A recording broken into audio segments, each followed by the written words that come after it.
apologize, everyone. Give me just one moment. Good morning, Commissioners, Chief Moore, Mr. Tiefenk, Madam Secretary, Mr. Inspector General, Mark Smith, Mr. City Attorney, Carlos De La Guerra, and members of the public. Today is November 8th, 2022, and it's 9:30 a.m. This is a special meeting of the Los Angeles Board of Police Commissioners. Madam Secretary, please call the roll. Good morning, Commissioner Briggs. Present. Commissioner Decker. Present. Commissioner Bonner. Here. Commissioner Kalanche. Here. And Commissioner Sobroff. He's present. Let the record reflect that we have a quorum. Also present, we have the Executive Director, the Chief of Police, the Inspector General, and the City Attorney. Mr. President. Thank you, Madam Secretary. We welcome everyone attending this morning. All public comment will be heard during item 2 on the agenda. We will dedicate a total of 45 minutes to public comment. Members of the public will have 1 minute per agenda item for a maximum of 2 minutes total. At the request of the speaker will be given 1 additional minute for general public comment for a maximum of 3 minutes total. Members of the public who participate in public comment are reminded that they can speak to any item on the agenda or a matter within the jurisdiction of the Board of Police Commissioners. Public comment is your opportunity to address the board. So you are free to express your opinions on matters before the board and to generally express when you disagree with other opinions expressed. However, directing your comments to other individuals who have spoken or attacking others who have expressed their opinions shall be deemed off topic and your public comment period will be concluded.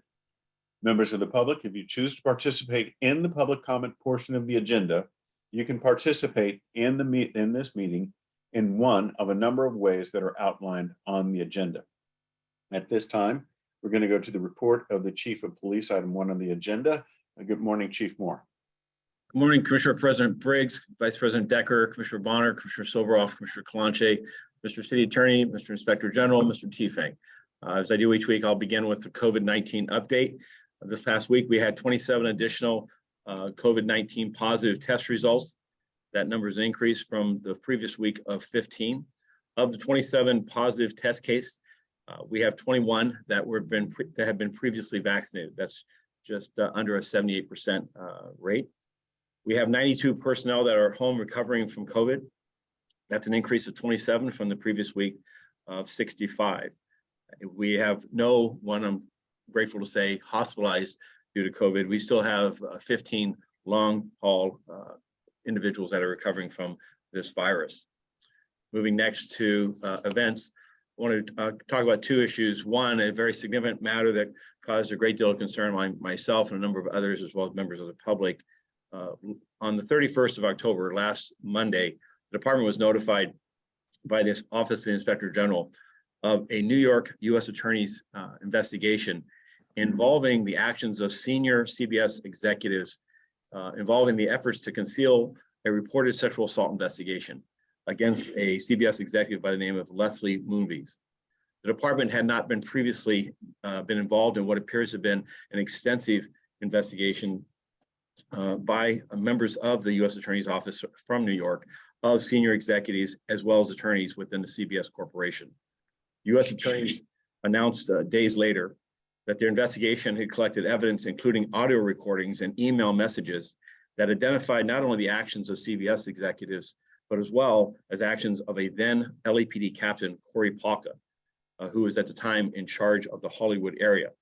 From their investigation, it appears that Palka provided information to CBS executives and met with the alleged suspect in the weeks that followed a reported sexual assault by a victim at the Hollywood station.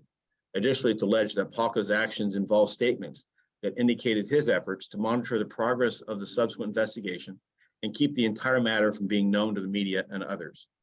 The department initiated immediately an investigation into this matter, and that investigation will examine all aspects of what occurred, while also working with the California Attorney General's office to pursue any criminal charges for the actions alleged.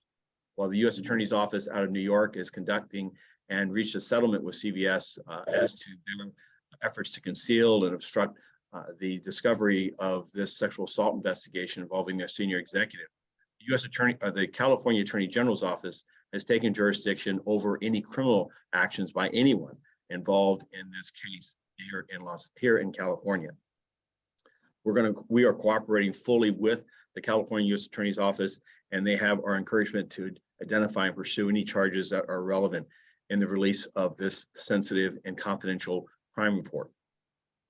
As stated, upon learning the investigation, I'm appalled by the apparent breach of trust of a victim of sexual assault by a member of this department.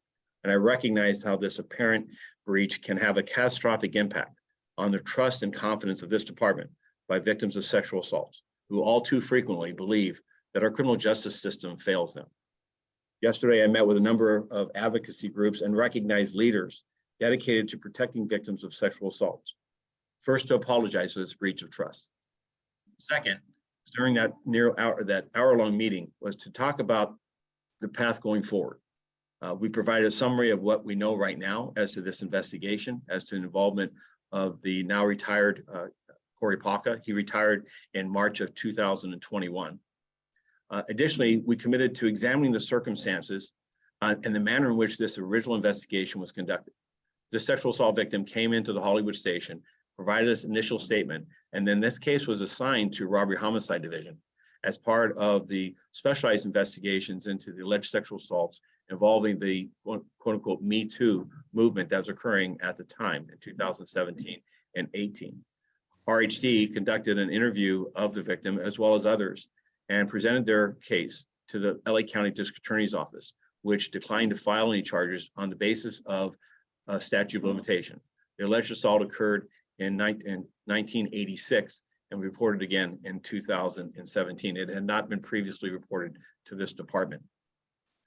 RHD, the investigation by LAPD will look to every step of our involvement from the moment that we learned of this case and as well as the subsequent investigation to ensure that all of our protocols were followed. But in our working with the advocacy groups, our commitment was that given the sense of a lack of fairness or a sense of a lack of justice, many times by victims of sexual assaults, because the accused is an individual who has social status or wealth or prestige, is that we want to look and we will look at what additional steps should or could be taken in an effort to pursue justice for victims of sexual assaults and these reported instances. I look forward to ensuring that this meeting that will occur in about the next a month from now, we'll update on the status of our internal investigation with this group, but we'll then also work on identifying what additional steps or what added efforts could be made. And we'll also work with our district attorney's office and city attorney's office to ensure that they're involved in this contemplation and this evaluation. And the effort here is, again, to build trust and confidence that this department will pursue allegations of sexual assaults regardless of the accused and regardless of one's social standing.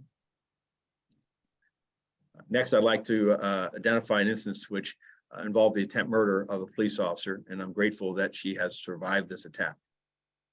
This occurred on Sunday, the 6th of November at about 7:22 p.m., where 77th Uniform Patrol officers responded to the area of 7200 block of South Hobart Boulevard for a radio call of a family dispute involving a mentally ill male. When the officers arrived, they met with the individual's mother, who explained that her son was experiencing a mental health crisis and he was in the nearby area. Officers saw the individual and attempted to make contact with him. He was non-compliant and attempted to conceal himself behind a food truck. As officers tried to locate him behind that truck, he suddenly rushed towards the female officer with a knife in his right hand. He attempted to stab the officer in the neck and face area. The officer raised her hand to block the knife, which resulted in a through and through stab wound to her left hand. The force of the suspect's actions caused the officer to fall to the ground with the suspect on top of her. Fortunately, her partner officer was there and engaged the individual, and the suspect fled from the officers, which resulted in a foot pursuit. An officer needed help call was broadcasted, and other officers responded to the area and later located the suspect and took him into custody. The suspect suffered no injuries or complained of pain.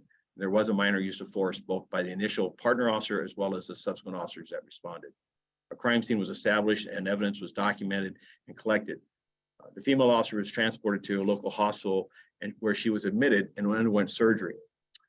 The individual that was responsible for this attack was identified as 22-year-old Adjournment Triplet. He was arrested for attempt murder on a police officer. In this case, is before the Los Angeles County District Attorney's Office for filing consideration. I spoke with the involved officer this morning. She is still hospitalized. She is recovering. She's grateful for it to have survived this attack, this unprovoked attack, and I'm grateful as well. Next, there was no categorical use of force during this period of time to report on. I'll move next to the report on the number of officer-involved shootings. They have remained at 30 year-to-date. Last year, that number was 32. 14 officer-involved shootings this year have been fatal. Last year, that number was 13. Our 4-year average for officer-involved shootings at this point is just under 27, and the number of fatal officer-involved shootings at this point is just over 10 on a 4-year average. In regards to our crime picture, we continue to see a reduction in the rate of increase in all of our crimes, with the exception this last week of burglaries. Overall, homicides remain 4 fewer this year than last, with 332 homicides this year versus 336 last year. The total violent crimes stand at a 3.1% increase. That's 816 additional violent crimes. That is a reduction from over the last 4 weeks that continue to see a reduction in the rate of increase. Regarding property crime, we have a 9.6% increase in violent crime. In property crime. We saw a reduction in each of the areas of crime with the exception of burglary. Last week, that number was 2%, 12.7%. This week, it was 12.9%. So relatively, essentially the same. We do see an overall 4-week trend of reduction in burglaries as well. Shots fired, we have 1,185 victims shot this year to date versus 1,230. That's 45 fewer victims shot this year. That's a 3.7% reduction. Next, regarding our personnel strength, there's been no change in the status of our personnel strength at 9,222.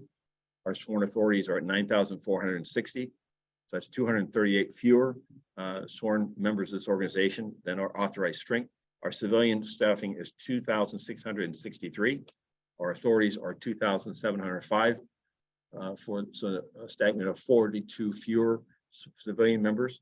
Again, no change there. And I was just advised this morning that our next academy class, which starts on the 21st of November, is scheduled to have 30 new recruits. This is, again, approximately 50% below our authorized ability to hire 60 for every 4 weeks. So our challenges in the recruitment field continue. And I do await the report by the personnel department and support by the city council in establishing hiring initiatives for both sworn and civilian ranks. Yesterday, during the mayor's cabinet meeting with all general managers, overall, the city discussed the challenges that we're facing in restaffing our workforces across all departments in a very tight labor market. However, I think it's most critical that the police department and our staffing, that we focus every attention possible to identify qualified applicants, to quickly process them in an expedient manner, one that's thorough but complete, but does not take the amount of time that we're currently taking in order to fill these seats with qualified applicants to begin their journey on the next generation of being a Los Angeles police officer. And with that, I conclude my remarks, and I'm happy to answer any questions or respond to any remarks. Thank you, Chief.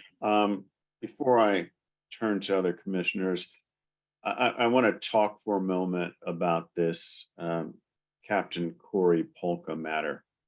And Chief, I got to say that I am beyond outraged. This is a stunning example of what some refer to as old-time cronyism. It goes to the heart of corruption. To have someone in the command staff of the police department who provides favors to some of the well-to-do in our city by providing a confidential police report, one that the victim herself wanted kept confidential, yet someone in our command staff decided that they were going to take to a high-profile individual in our city to curry favors. It is beyond outrage, and I would suggest that it's probably criminal, but I'll leave that to the state attorney general.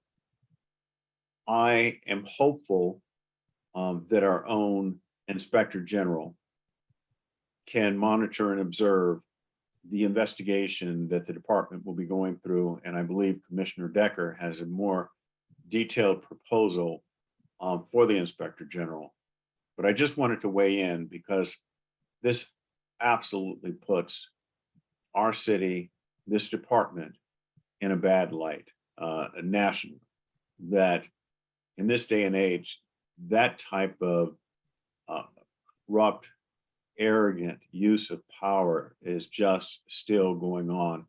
And it re-victimizes someone who had been victimized by sexual assault. Commissioner Decker. Thank you, Commissioner Briggs. And I concur in your comments. And Chief, I know I've spoken to you privately about how troubling and disturbing this incident is. I've expressed my concern, my disappointment, sadness about the circumstances that came to light last week.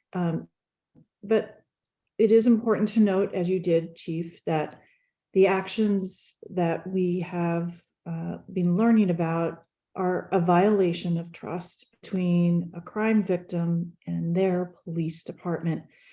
And it is worse because victims of sexual assault have long told us that they don't come forward due to fear of not being believed, fear of being disrespected. And this incident reinforces all of those fears. Survivors of sexual assault have long struggled to have their voices heard, and have frequently failed to get their voices heard because policing all over this country has failed to listen to them.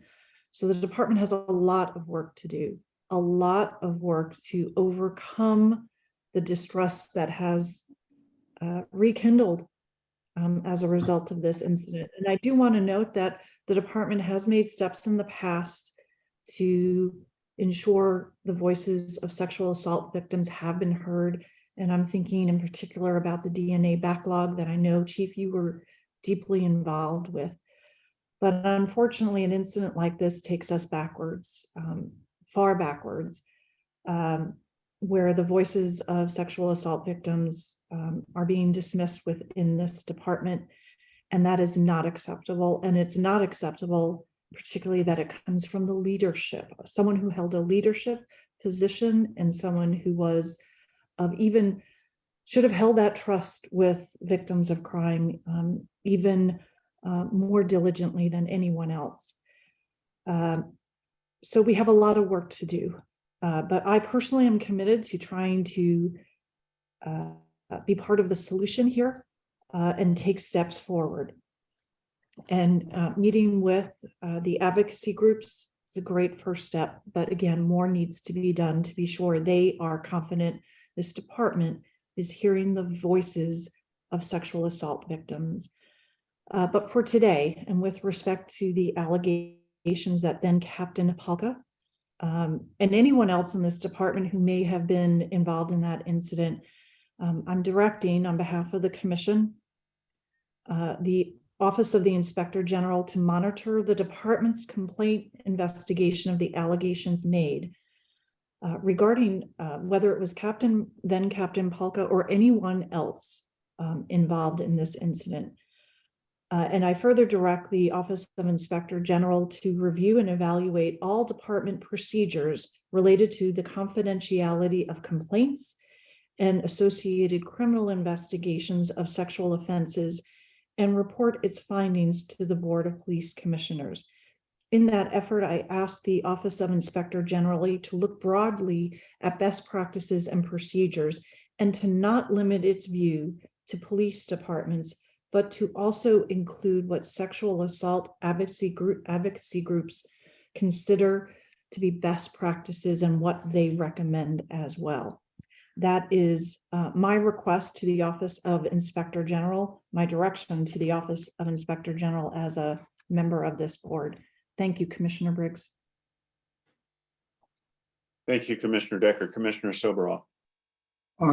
Thank you, Commissioner President, and thank you, Commissioner Vice President. I was on the town hall meeting yesterday with the chief and members of the department. with victim advocacy groups. There are approximately 20 to 30 people involved. A number of the points that were brought up today were discussed.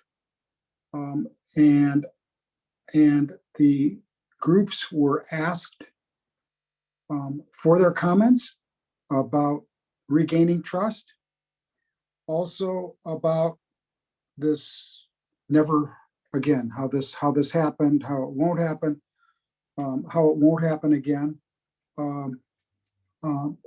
I think it's a very good and strong idea to have the Inspector General look at this. I hope the Inspector General is privy to the tape of that advocacy group meeting. And in fact, I'm not sure if somebody from the if they weren't at the meeting. I personally offered some suggestions about how not to have this happen again. I did that in writing after the meeting. Some double checks, some system checks. If officers are working part-time, overtime for corporations or for individuals, that maybe that should be registered all the time. So these kinds of things are easier to flag in advance, and gave a couple other suggestions.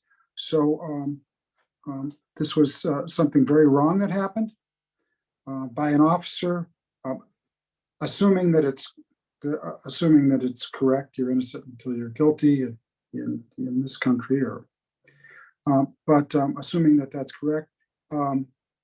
It was really a horrible breach, and making sure that the responsibility is spread out amongst everybody that touched those papers, and that it doesn't happen again. It's going to take a bunch of suggestions, not just a bunch of criticisms. And I think that town hall was yesterday was a good start. I want to make another observation, and I think the chief can fill us in a little bit. Last week in Washington, D.C., there was a recruitment and retention forum held by PERF, and approximately 250 enforcement personnel from agencies of all sizes throughout the United States, and even the Royal Canadian Mounted Police met for a forum to discuss police recruitment and retention. It is a full-blown crisis, period. What was discussed, it was attended by Captain McCraney, along with Dana Katz from the Police Foundation, and they have been making detailed notes of what they heard. I heard today that there will be also some detailed notes coming from the forum itself. And I think that there will be 100 different ways that 17,000 different police departments around the country are going to act. Some have different issues than others. We have our own unique issues, but there are other cities that have each of our issues. One of the things that just jumps out at me is additional requirements for additional college is going to be required in the next few years, which means there's going to be adjustments in the way we have to recruit. We're going to have to spend more money and more energy at colleges around the country. The thing that jumps out is we are woefully underfunded from the city's perspective to recruit police officers to the Los Angeles Police Department. And if you look forward, not only is it not sustainable, it's not going downhill, it's sliding down an ice sheet right now. And actions that I think that the chief will recommend to the council If they aren't taken, we could lose another 1,000 officers in a year and a half. November be interesting. This is the biggest, I think, a very big month for officers retiring, et cetera, et cetera. The forum went into why people are retiring, why people aren't applying, and what it takes to get people to apply. Again, I wasn't there. I really look forward to Captain McCraney and Dana weighing in, and the chief weighing in. Crisis. Thank you, sir. Thank you, Commissioner Soboroff. Commissioner Kalanche. Thank you. Just want to echo what has been said already about the breach of trust and the situation. But I just want to add, and I think that Commissioner Soboroff alluded to this. I think the other piece is looking at the relationships between our officers and the corporations or individuals that they work for during their off-duty time. Especially in LA, we have so many high-level, high-profile people that do request LAPD support for security or for other things. And I think that we need to review, or at least I would love to review, because I haven't seen it per se or reviewed it myself, what the policies and procedures are for reporting who you're working for, and if there's any potential conflict or conflict of interest. So it's something that I would recommend that we add to the work moving forward, as this incident brings up a lot of different issues. But that's my concern additionally that I'd like to add to the conversation.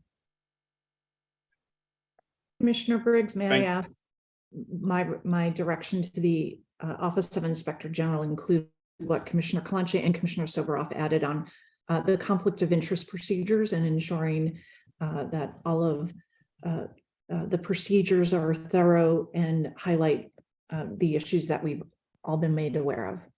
Yes, that would be fine. Chief Moore, I see you have your mic open. Just want to comment, already we've initiated prior to this event, a review of our off-duty work permits. What I didn't address was during a period of time, information provided by the New York Attorney General's office supports that Corey Plaka worked in an off-duty capacity for the alleged suspect in this case, and that this conflict would be on its face apparent. And what triggers or what controls can we add? And then also outside of this event, the nature of off-duty work continues to evolve with social influencers and the role of social influencers today and social media. How does that create conflicts of interest with the visibility of an officers and their identification, and now their presence in a social media for profit type setting as an influencer? So that had already begun our work for conflict of interest, and this will only add a component. Director Rhodes has initiated that review and that research to look at our existing policies. Of course, we'll work with our bargaining units to also seek their input and guidance as far as the efforts here to so that officers don't find themselves in a conflict that results in potential criminal prosecution or adverse and significant disciplinary action and jeopardize their career with this department. Thank you, Chief. Commissioner Bonner. Thank you very much. Commissioner Soboroff and Kalanche asked or made the point that I was prepared to make relative to the CBS matter, so I won't rehash that ground. Two other questions for the chief. One on the incident involving the response to the mental health situation call that turned violent. Is there anyone who either has data or is capturing data on this kind of scenario? You know, there's the broad conversation about having someone other than the police responding to, oftentimes you hear it as responding to nonviolent mental health incidents. And of course, that kind of implies that one can predetermine at the beginning of an incident whether it will, not only whether it is violent, but whether it would turn violent. So the just question is there anything that anyone that is capturing this kind of data or could be that evaluates these situations that may be reported as nonviolent and may turn violent to understand not only the number, but what may cause incidents to go in one direction or the other? Yes, in fact, we have a report coming back to you relative to the CIRCLE program and the alternate response processes that have been put in place. The CIRCLE program, as we reported earlier, is growing across the organization in 5 areas, and that's going to grow and expand. We're tracking today out of Communications Division the number of alternate response, including CIRCLE, as well as other homeless providers, as well as D.D. Hirsch and others. And then we're tracking the results of those referrals. For instance, a referral of D.D. Hirsch for an attempt suicide or potential suicidal individual, the percentage or instances in which those are returned back to the department because the nature of the event has escalated with violence or some type of complicating circumstance that requires the police department and is beyond the capabilities of the D.D. Hirsch. The same goes for CIRCLE and that program, which to the public that may not be familiar with that acronym, involves mental health professionals, outreach workers that respond on a 24/7 basis. They started in Hollywood and Pacific. They're now in Central and Hollenbeck. They're growing in their presence across the city. It is a function, a response that is the community provider is Urban Alchemy. DMH is involved with it from the county, and they also employ persons previously experiencing homelessness that as being a culturally sensitive or culturally aware individual to help resolve instances of mental health, mental illness for persons that are typically homeless. That we want to see those programs amplify and grow, but at the same time, to your point, we want to also collect the data points to learn what we can along that path of what a 911 call results in, what can be gathered, what is the outcome when these alternate responses occur, and what can we do to ensure that the safety of those individuals as well as the public, and so that the appropriate levers or triggers are made so that officers are reinvested in that response to deal with individuals that may escalate beyond the control of an alternate response. So that is all part of a larger effort from the mayor's office that I expect will continue and grow. And I believe, again, we have a report coming back to you to talk about the number and frequency in which those calls are being diverted today and the outcomes that we're seeing. Appreciate that. And I would hope that also somewhere in that analysis that it could also be determined, I don't know exactly the chain of events and how all of these occur, but in some cases, there is a concern as to whether the presence of an officer, say in uniform and all the rest, itself may cause a particular reaction in someone who may not be agitated or in a violent kind of posture. So hopefully you'll be able to capture some of that information as well as to whether there is anything that suggests whether there are circumstances where the police response itself may be ill-advised or a cause for concern. Don't know if that's the case, but you think you get sounds like you get the main point of concern. The other question they had quickly was about the personnel strength. And I think, you reported, was it 9,222 sworn officers? And one thing that I don't know if you know this number now, but it may be more helpful really to focus on is the number of officers who are on patrol or available for patrol, because if I'm understanding this correctly, when you say 9,222, about 3,000 or 35 or some number of that is command staff, right? And then, well, there's some number of, you can get the breakdown here. Okay, so there's some number of that, which is the command staff.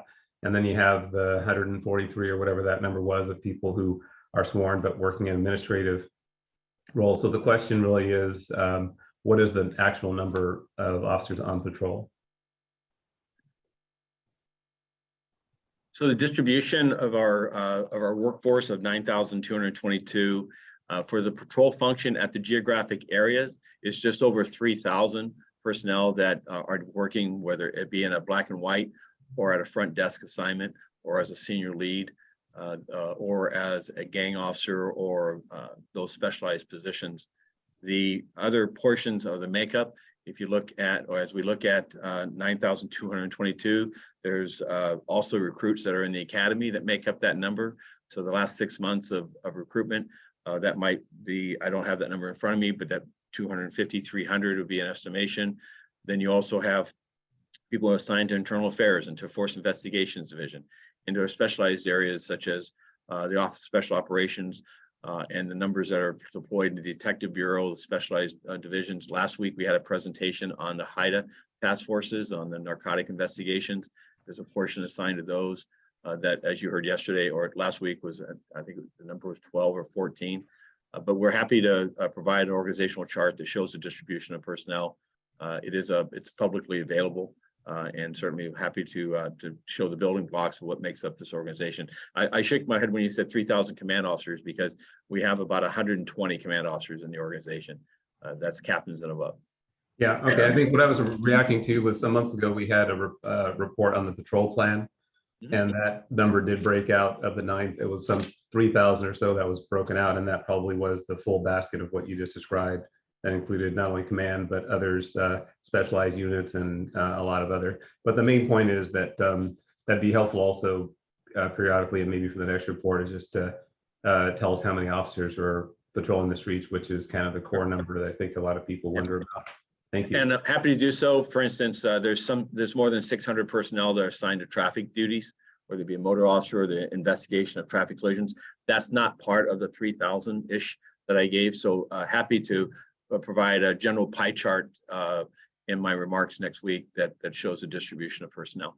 Thank you. And what we call the forward facing, or the what is seen on the streets. Excellent. Thank you. Thank you, Commissioner Bonner. Mr. Inspector General, there have been several requests made of you today. I'd like to get your feedback, please, with respect to those requests.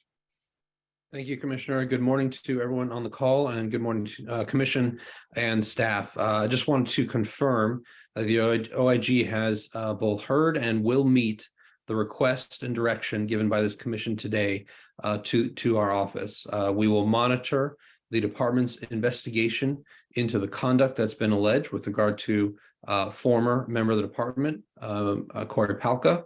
We will conduct a review of the department's practices related to the allegations, and include the practices surrounding work permits for outside work, as well as conflicts of interest that can exist as a part of those practices. And we will also conduct a comparative analysis that will include a cross-industry perspective to ensure that best practices with regard to this area are being followed, and if they are not being followed by the department, what they must do to follow those.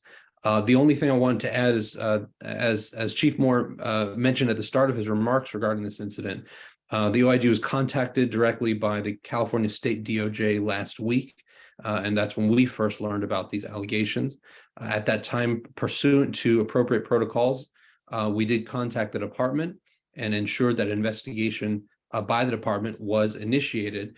We began our monitoring of that investigation. This is one of the ones of all those that come through the department that we're going to pay very special attention to.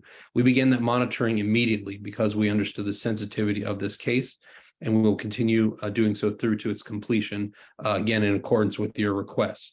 When we monitor an investigation like this that's being conducted by the department, we watch everything to make sure that it is done thoroughly, impartially, and in an unbiased fashion in all respects. And as this commission knows, and I hope that the public knows, we have 100% unfettered access to every part of that investigation in order to ensure that it is conducted thoroughly and impartially. And so that the work of that monitoring has begun already since we received the first notification about this from the state, and we will continue through to its completion and be able to report back to you at that time. Thank you, Mr. Smith. Commissioner Soboroff. I have a question for the Inspector General. When you say unfettered access, what comes to my mind is a woman walking into to a station, filling out a report, and that person has that piece of paper and then gives that piece of paper or makes a call to someone else who makes a call to someone else. How can you say you have unfettered access to that chain without missing people in between or knowing where it went off?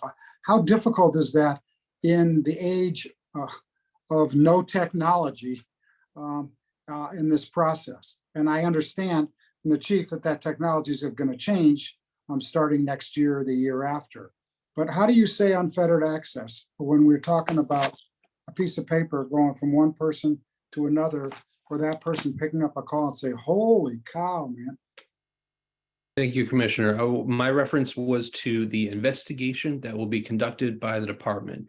We have unfettered access to every aspect of that investigation, all of the evidence that is gathered, the available and relevant evidence that is gathered, the interviews that are conducted, the documents that are gathered, and what the department does with that evidence to form a complete investigation. We have unfettered access to every piece of that.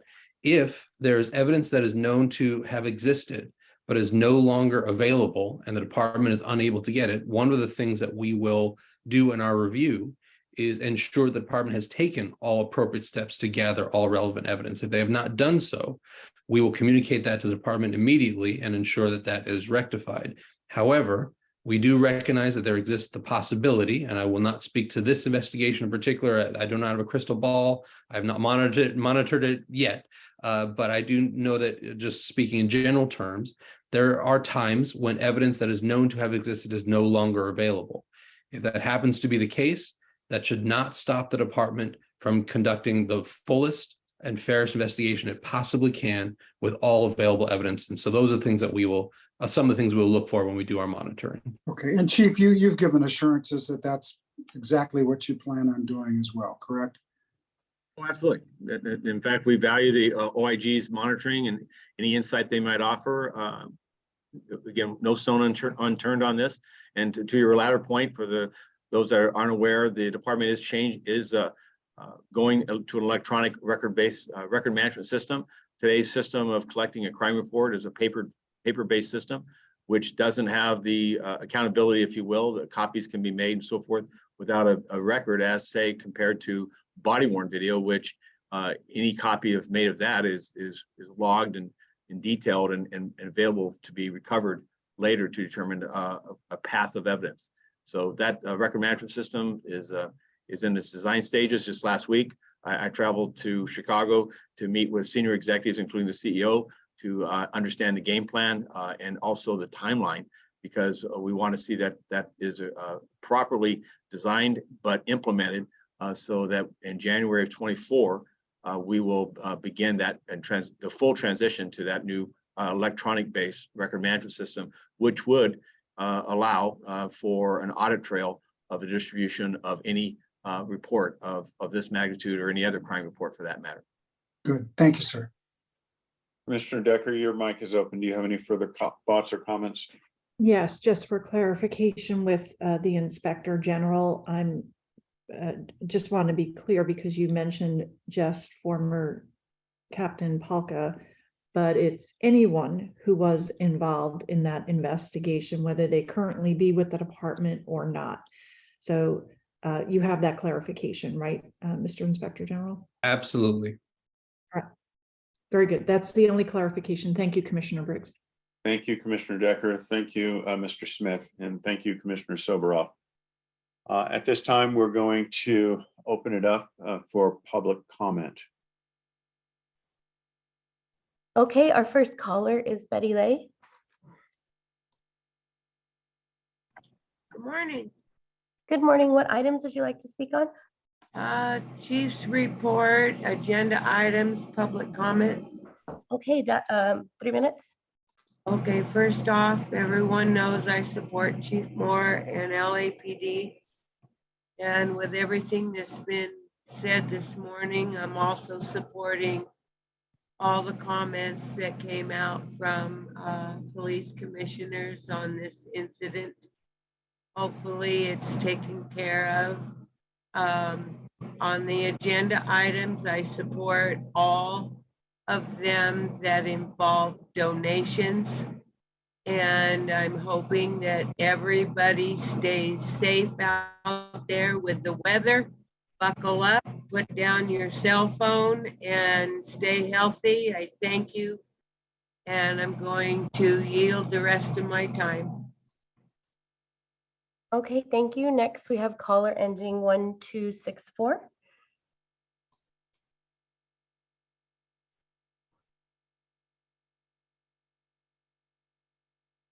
Caller ending 1264, you're on.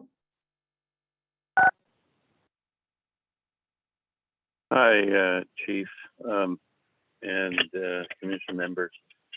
Yeah, I just wanted to reiterate my comments about the kind of lawlessness that has been going on in my neighborhood over here in the Foothill Division. We've had bands that are playing till 2 in the morning, and this is just unacceptable, and we really need to concentrate on having a more peaceful area, and an area that's not disrupted by lawlessness like that. And we're not getting it from Foothill Division. For some reason, there's some disconnect between the public and the community policing. I don't know if it's a language barrier. I speak English, and I'm pretty active with community about the problems that are going on, but we cannot seem to be talking with them for some reason.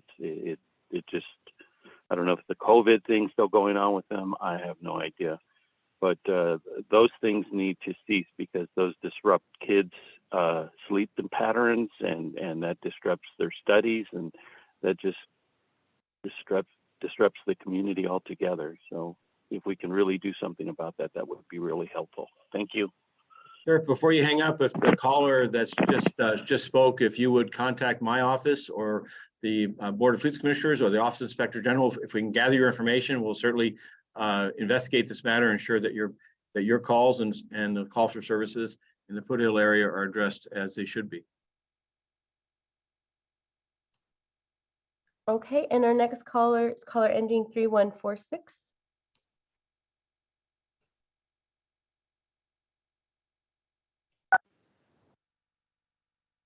As I'm unmuted. Good morning. What items would you like to speak on? Well, I'd like to speak for 3 minutes on Nori and Special Order 40, and just the things I'm not happy about and I think needs to change for 3 minutes. Thanks. Boy, Jesus is the King. Be with the LAPD. Jesus the Messiah. Be with the LAPD. They need your help. The Jesus is the Lord and his blood. Boy, thank you, Jesus. I tell you, be with the LAPD. You know, the commission is the same as Nori.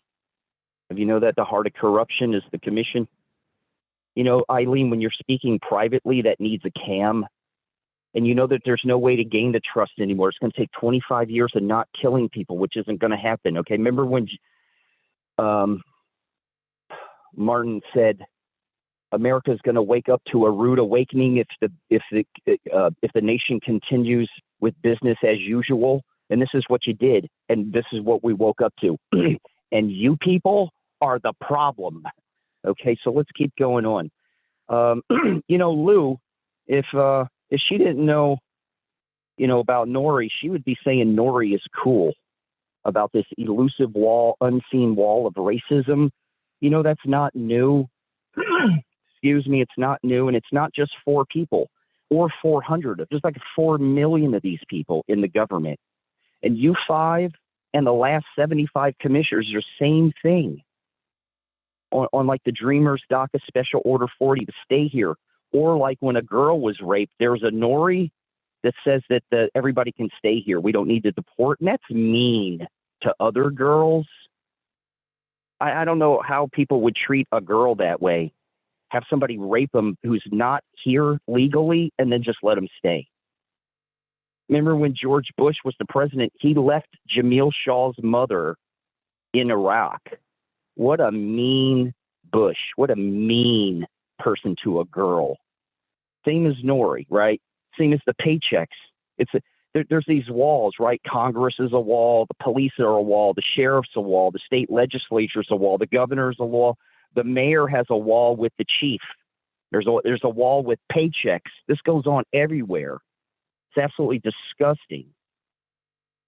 So they got people raping women saying they can stay here. And it comes from this elusive, unseen wall, right? Nori is a racist. Commission is a racist. Right now, you operate in a state of concealment is what the commission operates in. It's not acceptable to have Jamil Shaw murdered, and Eileen doesn't care about Black people. It's just like Soboroff sitting around in his underwear November 23rd, 2021, and he's still here. That's the same wall allows Soboroff to sit. Hey, Lou, are you sitting around in your panties? Eileen, are you sitting around in your panties? It's November. Sir, this is off topic. Let's move to the next caller. Okay, the next speaker is Philip Tabby.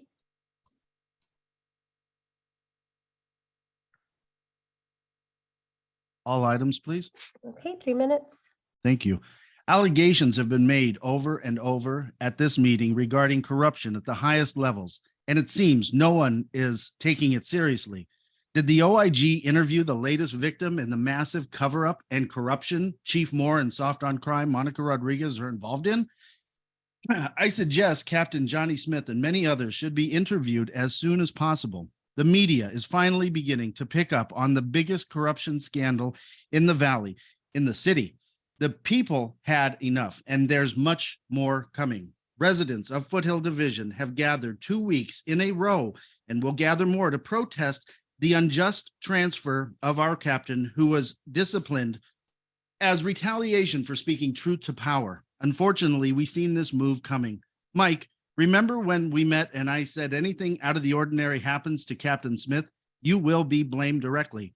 That day has come rather quickly. His demotion and transfer are based on trumped up charges. There are so many inconsistencies in the report. I can only imagine that's why the punishment has not been signed. Will the department admit for once you got it wrong, or will you just double down, making matters worse? First, you moved Senior Lead Officer Contreras per Monica's request. Then you gave an officer a notice to correct for a vandalism complaint, whereas the officer did their job, but it didn't meet the standards of Queen Monica. The union is currently fighting you on this. And recently, you moved Captain Smith, the whistleblower of public corruption. We are not stupid, and we began to put the puzzle together from the beginning. You decide to demote Smith and transfer him because he was exposing truth. July 19th, 2019, on your Twitter, Mike, you wrote, honored to promote Corey Polka to police commander, the same Corey Polka that we're talking about today, and he took a knee in 2020, and the one that is being investigated by Internal Affairs, who is accused of tipping off Leslie Moonves about a sexual assault investigation. Obstruction of justice again? Did you know about Corey tipping off Les before you promoted him, Chief Moore? Yes, I believe you did, since Les Moonves' accuser filed the report November 10th, 2017, a year and 8 months before Polka was promoted. You promote those who cover up crimes and you punish those who expose the crimes. What kind of message are you sending to the rest of the LAPD captains? Keep your mouth shut and you will go places. Who would want to be promoted to captain if such immoral practices are held by our own chief of police? Mike, you're really showing us what your character is all about. I am hearing stories all over the place, and soon those will be coming to light. Our chief has become morally bankrupt. Please vote for Rick Caruso, the obvious choice to save our city. Okay, thank you. Next, we have Steve Rogers. Good morning. Happy Election Day. Good morning. What items would you like to speak on? All items, please. Okay, 3 minutes. Public safety is not a partisan issue. What we need in this city is common sense, and we should not be surprised about the corruption that we're hearing about, the racism that's rife within the LA City Council, and the systemic racism within the LAPD. It's not surprising. There's a culture of mediocrity there. It needs to be rooted out. You cannot get things done when you're more concerned about identity politics. How much time did we spend on AFDR's last meeting, watching that over and over, going over the same thing?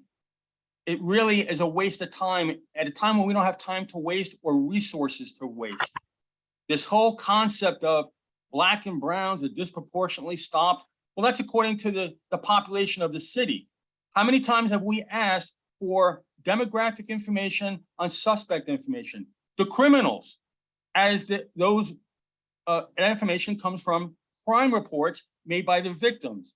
We have to care more about victims and the public and not some kind of social engineering where it's about you and your identity. It's narcissistic. The police department is there to protect and serve. I'm pro-police. No one's more pro-police than I am. But the fish stinks from the head. And the head is going to be changed soon, today on election day. We need common sense. We need someone who's capable, and we need change. Because the corruption in this department is too much. Why would people want to join it? What Soboroff said was true. The LAPD is imploding. People don't want to join this department because of the issues that it has and the lack of support from the city council. So you really have to look at what's going on. What else can be said? We've said the same thing over and over again. I think this body has been responsive in some ways, but in reality, we may need an elected chief because there is no responsiveness and people want to get curry favor with the LAPD to get special treatment. And that does go on. That's not, and the commissioner should walk into a police station at night and say, how many cars you have out there in the field right now? How many do you have? And you'd be shocked and the public would be shocked. But that's your responsibility, oversight. Teddy Roosevelt did it when he was a police commissioner of New York. Get out there at night and see what's going on. And I'll leave it at that. Vote for Rick Caruso. I think he's the only person that can save this city. And it doesn't matter if a cat is black or white, as long as it catches mice. I yield the rest of my time. I think as soon as somebody starts talking about who they want to vote for, that they should be immediately cut off, whether or not they're voting for one party or another. That's not the purpose of public comment. Okay, thank you. And our next caller is Blue.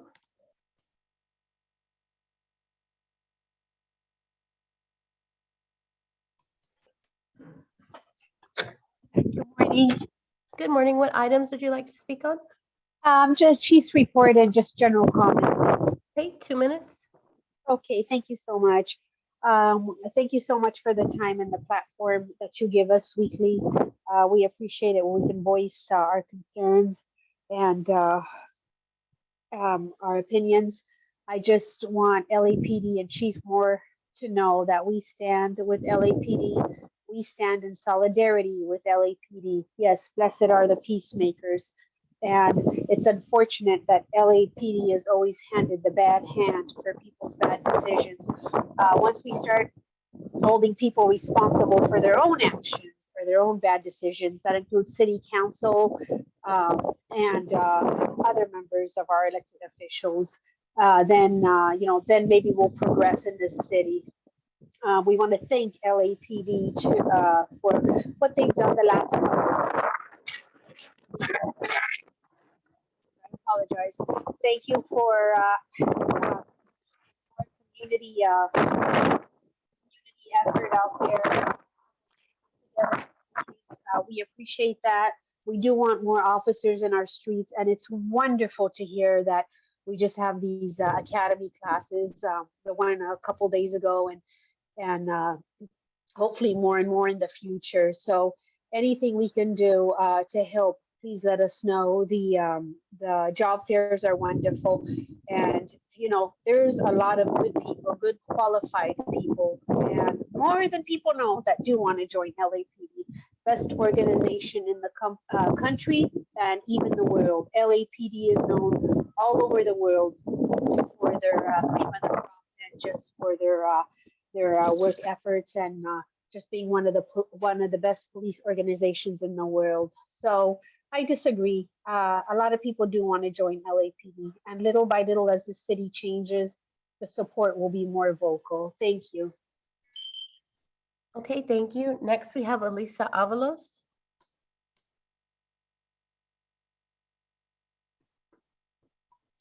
Good morning. Can you hear me? Good morning. Yes. What items would you like to speak on? All of them? Okay, 3 minutes. Thank you. I want to start off by saying thank you to everyone for giving us this opportunity to speak, because gas is expensive to go over there. But it is disappointing. It's very disappointment what's going on with the police community in general. And it's more upsetting when my councilwoman is doing the exact same thing, but then yet no one says anything to her. She removed a perfectly great officer, Caesar. He was loved by the community. He would actually volunteer at times with his family. There was never any complaints, and he got moved. Why? Because he wasn't following her corrupt agenda. Now it's Captain Smith. For the first time in a long time, a couple of months ago, my community in Pacoima, the crime rate was very low. It was something to be very proud of, and that was because of him.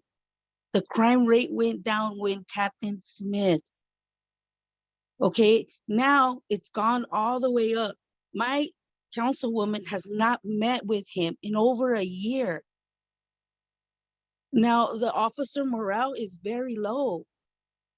I don't see none of you in public ever, and it's dangerous, but you guys choose to be part of that committee. Please go out there, ride along, not with the supervisors or captains, but with regular officers. You guys have the opportunity to change so many people's lives and help them to have a good night's sleep. There is a lack of communication, but it's very disappointing because we look up to you guys. I wish there was an investigation about how corrupt Monica Rodriguez, not because there's hatred against her. No, she's not representing my community. And Chief, I'm sorry. I like you at times. It's a love and hate relationship with you, but you need to stand up to her. You have to get a backbone. A chief needs to get voted in by the people for the people. But we need to communicate, and it's not okay what Monica Rodriguez is doing. Now, she did say racist remarks. Her volunteer that she gave information to with his illegal pot shop when they were going to do a raid. Now, if he wanted to, he could have sat there and had a group of guys waiting for officers. She put officers in danger and keeps putting our community in danger by letting him open more pot shops. You guys need to have Spanish translation. Thank you. Okay, thank you. Next, we have Angelina. All items, please. Okay, 3 minutes. So 21 out of the 27 new COVID cases are previously vaccinated. So the COVID shot doesn't prevent you from getting the virus, obviously. Stop this unconstitutional mandate, recognize natural immunity, which is far better and safer than experimental mRNA injections. Officer morale is down. If you sunset this mandate, officer morale would go up because these officers will see you as supporting their medical freedom and religious beliefs instead of handcuffing them and forcing them to go against their own convictions. Support your officers so they'll stay on the police force, and hopefully you can recruit more officers. Last I heard, you're down 880 officers. As we all know, crime is up. Homicide is up 50%, car theft 70%.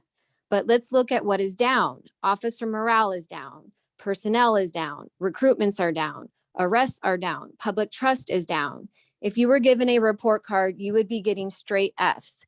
Now, it's easy to point fingers and complain about our problems, so it's better to give you constructive suggestions because we actually want to see you succeed.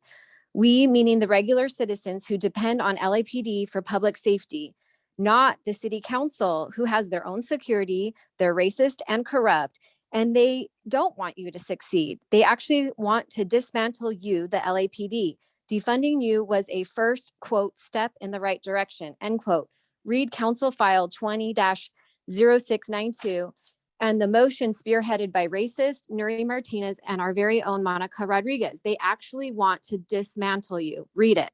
So how can you succeed? First step is to no longer bow down to city council members. Chief Moore, please do not follow Monica's orders, whatever you want to call it, request suggestions to move officers.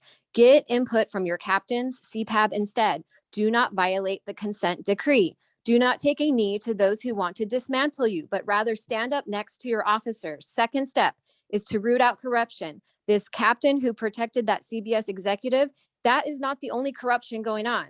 It's corruption that Captain Grimes told Monica Rodriguez about future search warrants, and she told the store owner who was about to be searched. Where is the discipline for Captain Grimes? And why remove a good Captain Johnny Smith? Because he's a whistleblower? It looks really bad to demote, transfer, and suspend Captain Smith when there is an ongoing FBI investigation. It looks really bad you punished him a month after Contreras' lawsuit came out. It looks really bad you moved him a few weeks after CPAB member Phil Tabby met with you, Chief Moore. Phil Tabby specifically said, you better not move our Captain Smith, and that's exactly what you did. And what happened to whistleblower protections? I hope the city attorney is paying attention, because this corruption and unjust actions is going to cost the city a lot of money. You gave Captain Smith 1 day to clear his desk, and he didn't even get to say goodbye to all his officers. The morale is... Okay, thank you. Next, we have T. Johnson. Hello, can you hear me? Hi, yes. What items would you like to speak on? All of them, please. Okay, 3 minutes. Good morning and hello to all. I would like to know why my request to Chief Moore for information about these 15 so-called long-haul COVID individuals has not been provided. Once again, are these 15 long-haul COVID individuals out due to a vaccine injury? My next question goes out to all this commission. Why is the vaccinated sickness rate incredibly higher than unvaccinated? Need an answer for that. What actually puts our city in the crapper are the people who sit on our city's commission, not our police officers or first responders. The incident like Neary's is what takes our city backwards. I would like the Office of Inspector General to investigate all the City of Los Angeles commissioners. Thank you, and I yield the rest of my time. Okay, thank you. Next, we have W. Blower.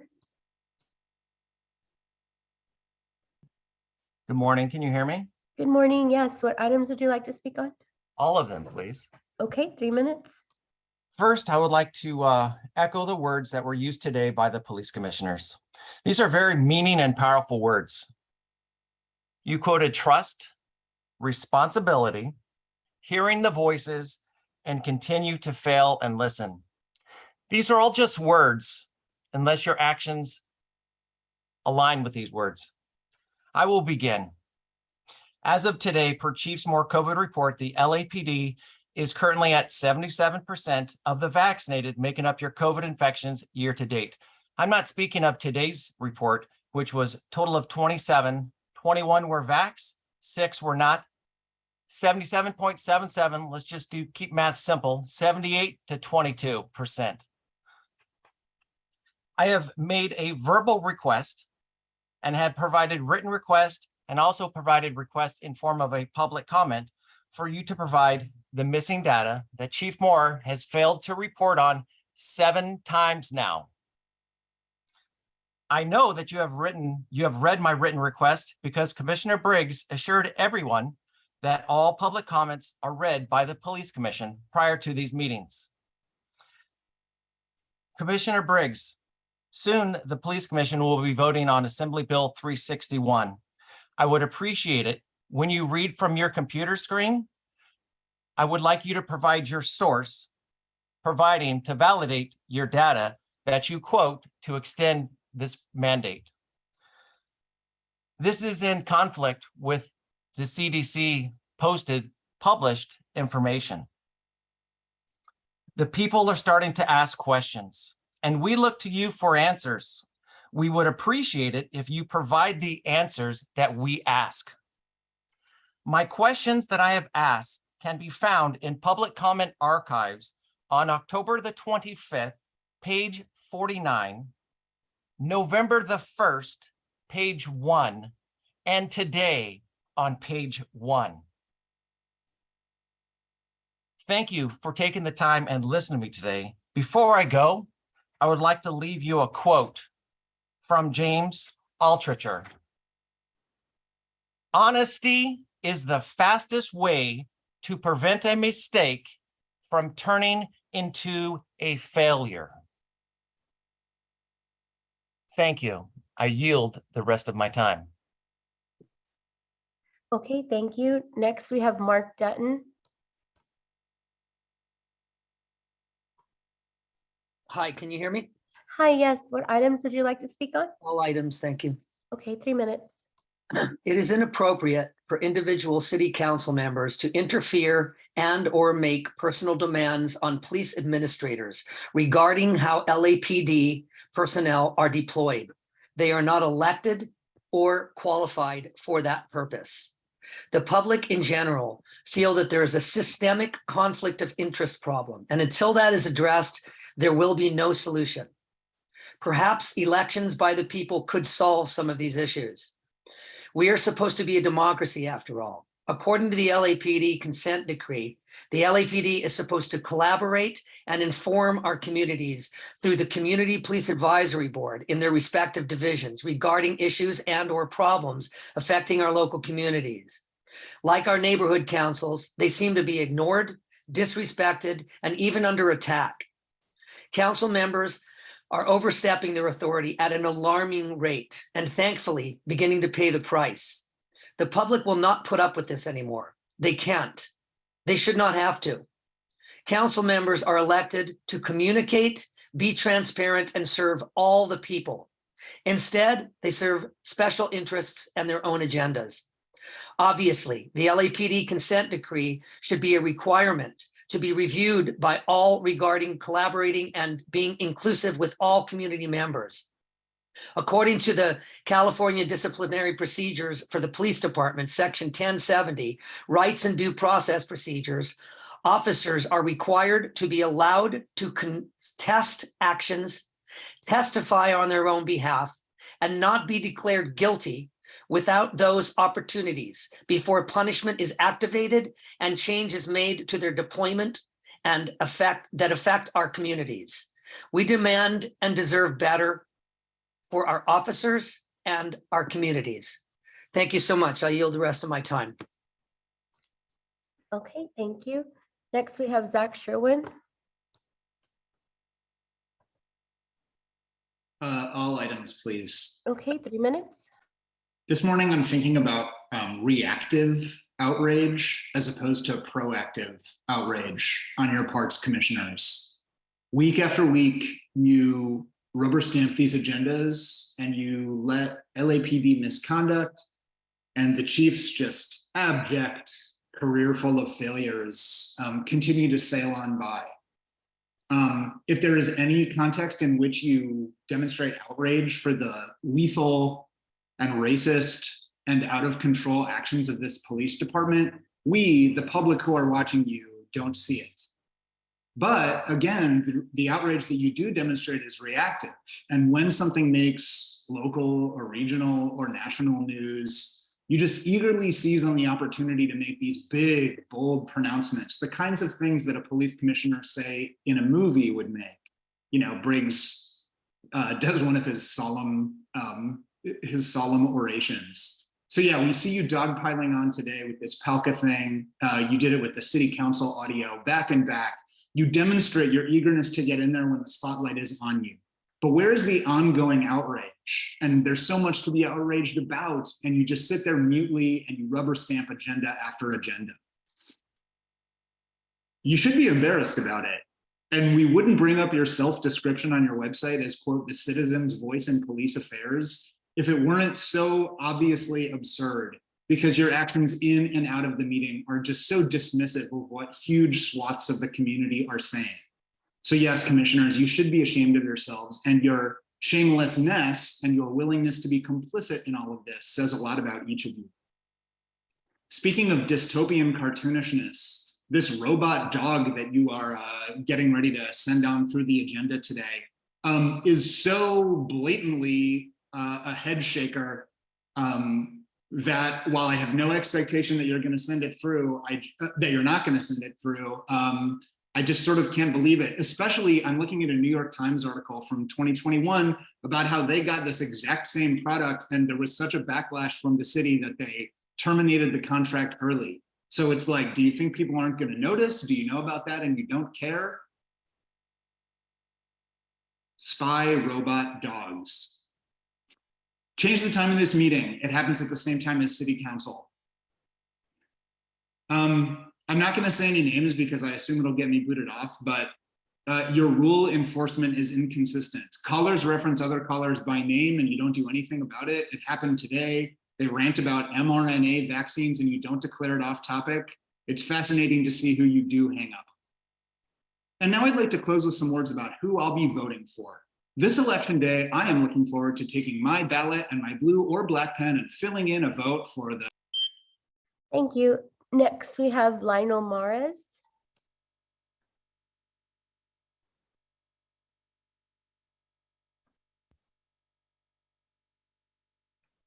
Lionel, you're on.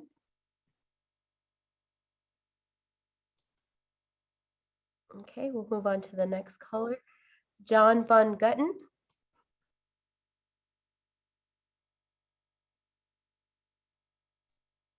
There, I have unmuted. Thank you so much. I hope to speak on all items and keep it terse even so. Okay, 3 minutes. Thank you.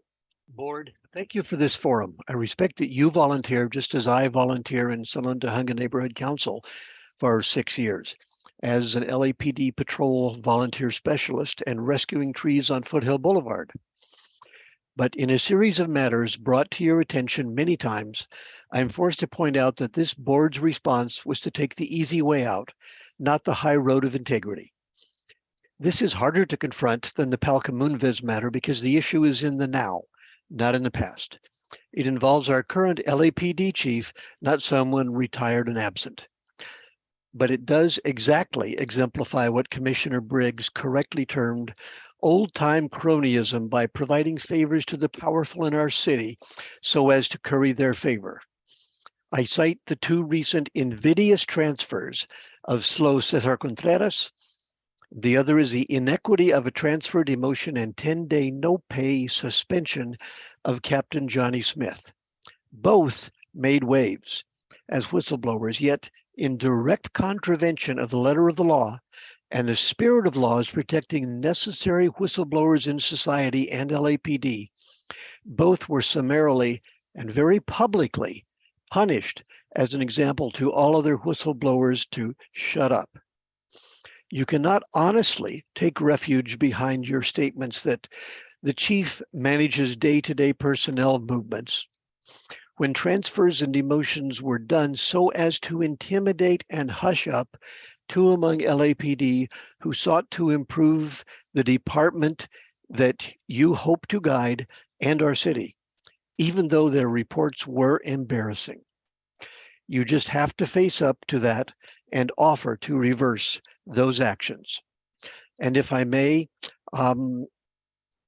the earlier caller about Foothill, contact me at grid@CSI.CharlieSierraIndia.com to get on our Neighborhood Watch email list and attend our monthly meetings with 2 or more officers, LAPD speakers, and a Q&A where you can voice your concerns. I thank you all. I hope you take it to heart. Okay, thank you. Next, we have Mrs. B.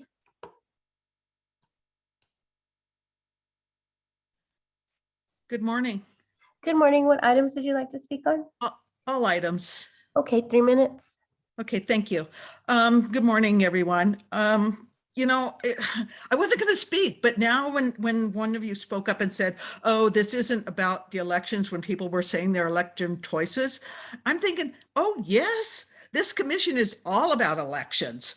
This commission owes all their jobs to whoever's elected. The mayor owns the chief of police. I mean, that was a stupid thing for the voters to do, but the mayor owns the chief of police and is told what to do by a city councilwoman. So, oh yes, it is all about the elections. When a city councilwoman can get information from the police about one of her donors having a warrant against them, she warns her donor and then retaliates against the police who are just trying to do their job. This is all about the elections. You were all upset, and I'm hearing all this mourning about Palca. leaking information to one of his people or whoever that was. Yet a city councilwoman leaks information to her donor and obstructs police and then retaliates against police for doing their job. And nothing. It's just another day. You know, I'm sorry, but Chief Moore, you need to do your job. You need to protect your officers that are doing their job. You need to tell the mayor that Mayor Yoga Pants, he can just take a flying leap. You can tell the councilwoman that you will not be used to retaliate against your officers who are doing a great job. And you know what? If they retaliate against you and fire you, I think we can hook you up with a pretty good lawyer. So I mean, that's all I have to say. I'm just kind of really ashamed of what's going on right now because the Foothill District lost 2 really good officers that had a good working relationship with the community, that supported the community, but in the end, they get the shaft. So please, it is all about the elections, and I am supporting the conservative candidate, and I'm sorry, I'm so upset, I've just blanked out on his name, but I yield the rest of my time. Thank you. Okay, thank you. Next, we have Ted Trubinsky. Hi, all items, please. Okay, 3 minutes. First off, it's a big no for the robot dog, especially because it's being funded by the LA Police Foundation. This is not the public's will. It's high-powered warfare technology that has no place in our city. Bonner, you asked the chief today about a mental health situation that escalated into violence. Hopefully, you'll be able to capture some data that helps us understand if cops escalate violence. That's kind of what I heard. Yes, they do. The chief evaded this question by responding that urban alchemy workers are responding in Hollywood. These are hourly workers that have even less training than the police. It's no surprise that these incidents then get re-referred to your department. Circle's not funded in a practical way to address these issues in a way that we'll see a de-escalation in them erupting into violence. Once again, you're spending more time in this meeting in reactionary stances in regards to a breaking piece of news detailing the corruption and bad actors among your ranks. This is not a surprise to the public. The department has a history of corrupt cops prioritizing high-profile, wealthy citizens over the laws they are sworn to enforce and protect. The department continues to show its true colors by maintaining all of that.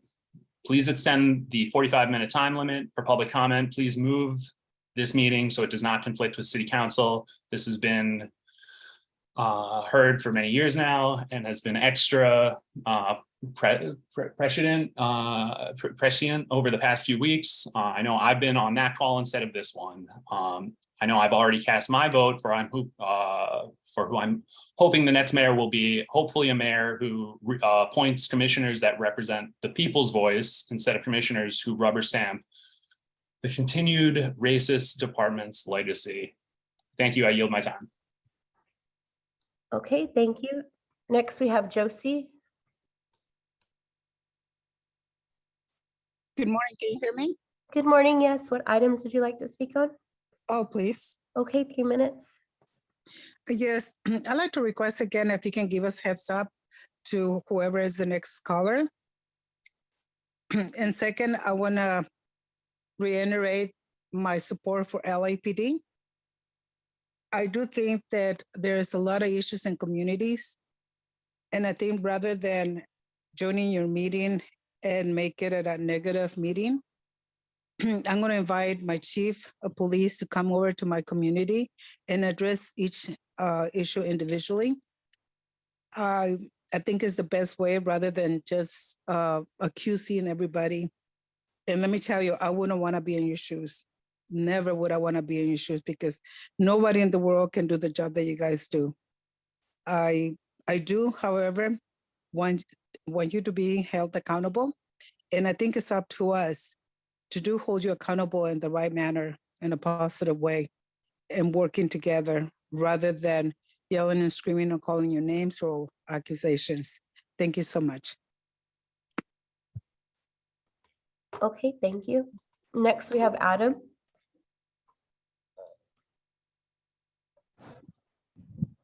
Hi, can you hear me? Good morning. Yes, what items would you like to speak on? Hi, can you hear me? 3 minutes? Hi, can you hear me? Yes, Hello? we can hear you. What items would you like to speak on? No, I know. I was just making a joke because you guys are such a fucking joke. I'll speak to all items, please.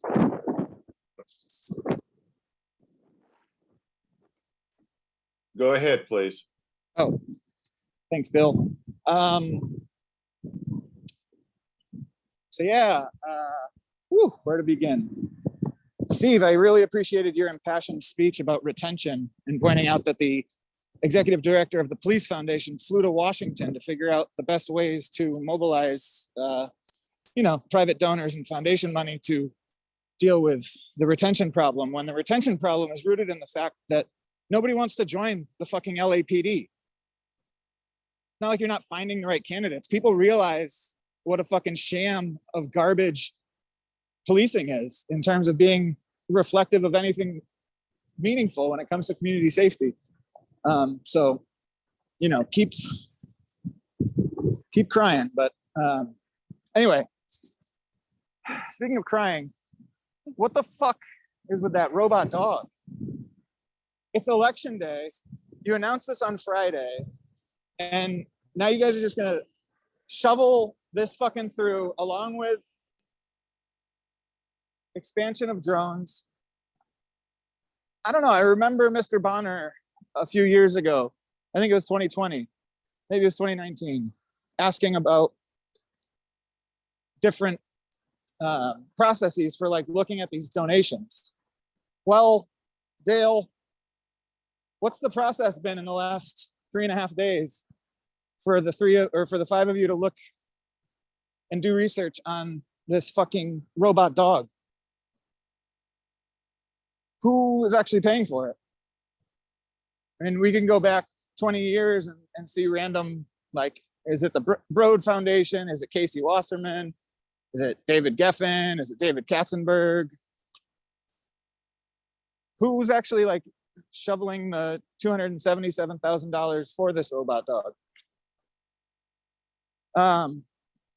Yeah, it's interesting that there's no closed session items this week, knowing that last week you discussed Margarito Lopez, who was murdered, I think, on December 18th. And then Valentina was murdered a few days later, just one of 2 murdered in that day. So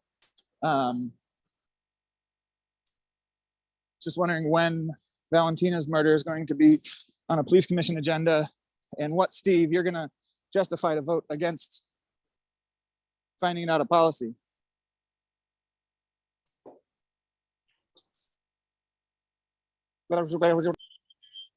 Thank you. Madam Caller, the next speaker will be the last. Okay, and our next speaker is Melina Abdullah.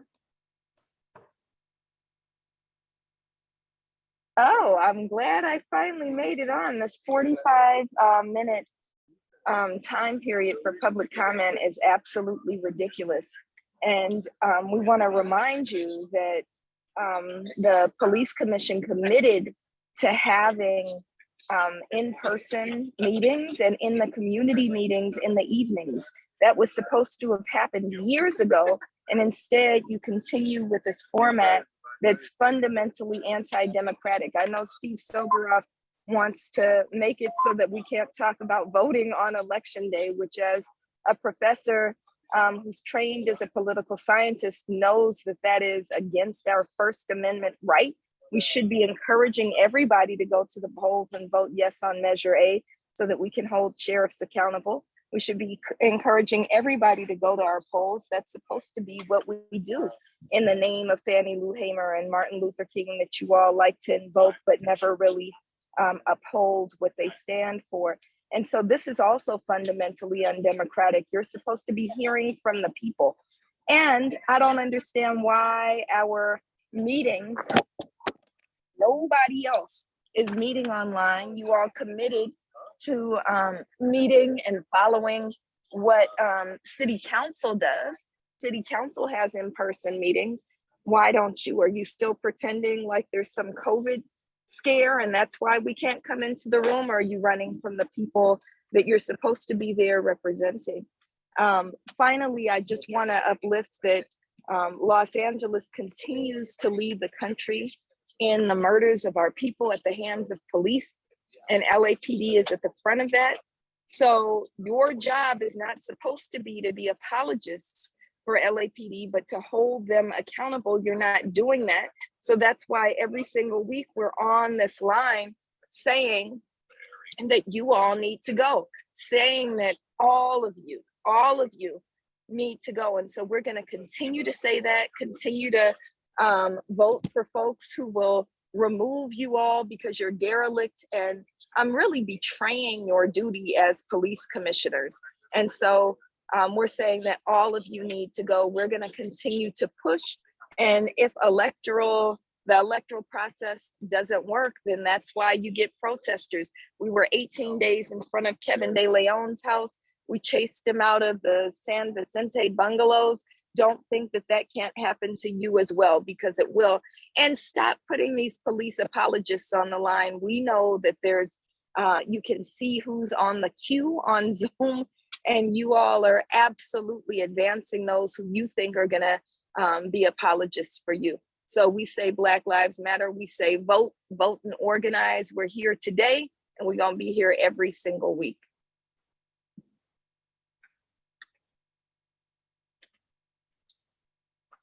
Thank you, Madam Secretary. That's the end of public comment. At this time, we're going to go to item 3 on the agenda, the consent agenda items. Are there any commissioners that request that one of the matters be discussed? Commissioner Clanche? Can we pull item G? Okay, we'll hold item G. At this time, I move that we adopt items 3A, B, C, D, E, F, H, and I. Is there a second? Second. Motion's been made and seconded. All in favor, say aye. Aye. Aye. Motion passes. With respect to item 3G, did you want us to bring Captain Carenza up? Commissioner Clanche? Sure. I just would like more information and the opportunity to ask some questions. Madam Secretary, can we please bring up Captain Carenza?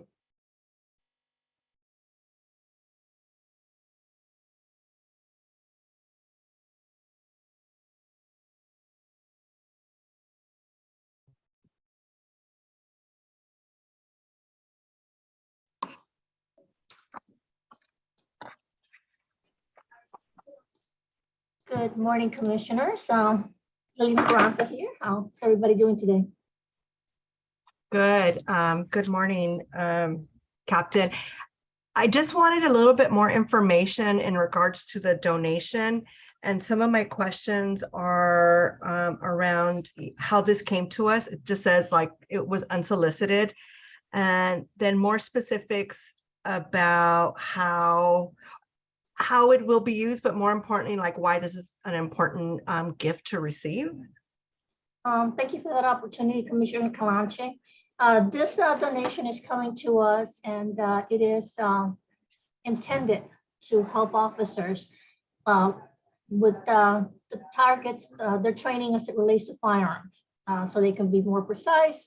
And they're very similar to the targets that we already have at the Police Academy that turn whenever it's required. But these will be installed at Angeles Crest. We do not have the ability to have targets at this time right now, but this will be very helpful for their training, increase their accuracy. I know that many times during briefings of officer-involved shootings, there's questions about why did the officer shoot so many rounds, or the direction or the background. This is very important for us, so we can continue to hone in those skills and make sure that the officers are getting the appropriate training. And it's just an additional tool to make us better. And it specifically, it says that it's going to be used by Gang and Narcotics Division. Is that the unit? It's not just for Gang and Narcotics Division. It's going to be for anybody that trains in Angeles Crest, and that is a large portion of our department now. Okay, and then the last thing was on, let me see, I'm sorry. Sorry.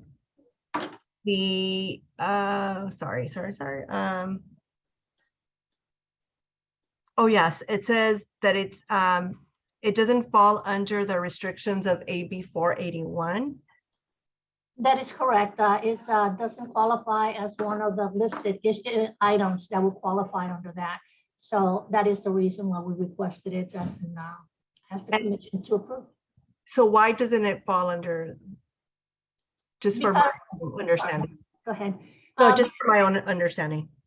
Because it's not one of the listed items as military equipment. It is just a training equipment. That is the difference. Okay. All right, those were all my questions. Thank you, Captain. Thank you, Commissioner Clancy. Any further questions for the captain? Seeing none, I move that we approve item 3G, accept the department's report and transmit it to the mayor. Is there a second? Second. Motion been made and seconded. All in favor, say aye. Aye. Aye, motion carries. Thank you. At this time, we're going to go to item 4 of the regular agenda items. We're going to bring up item 4A and B at the same time. Can we have Deputy Chief Kowalski, please?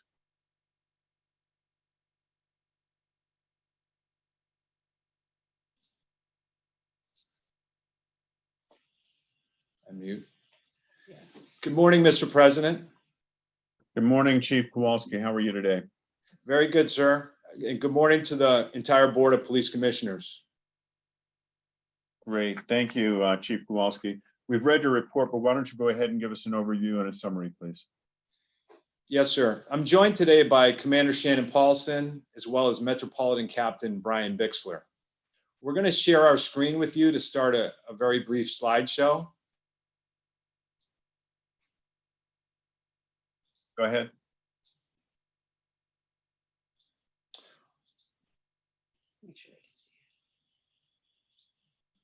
Can you see it, sir?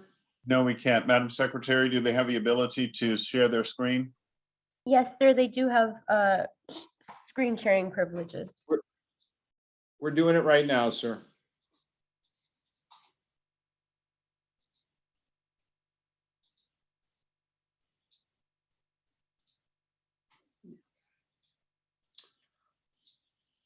Okay, can you see it now, sir? We can see the screen that you're sharing with us, but it appears to be of all of us. Not the slideshow.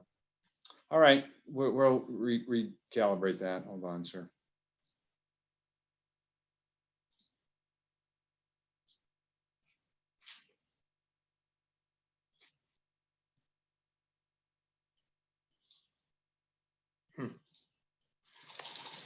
All right.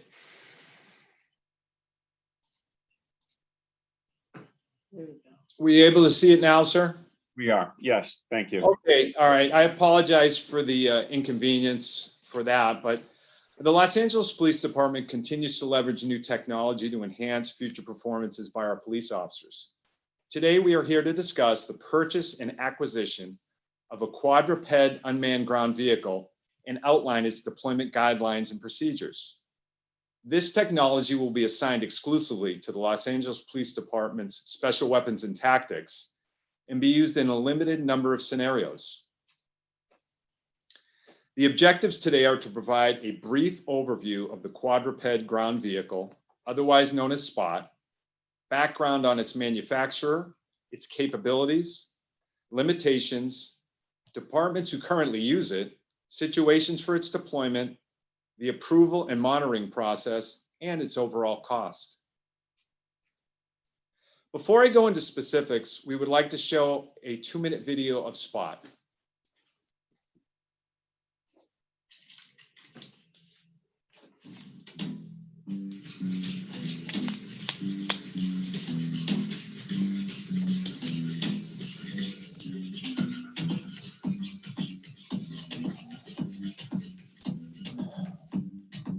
Isaac, good recovery.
Spot is a product from the American-based robotics company Boston Dynamics, located in Waltham, Massachusetts.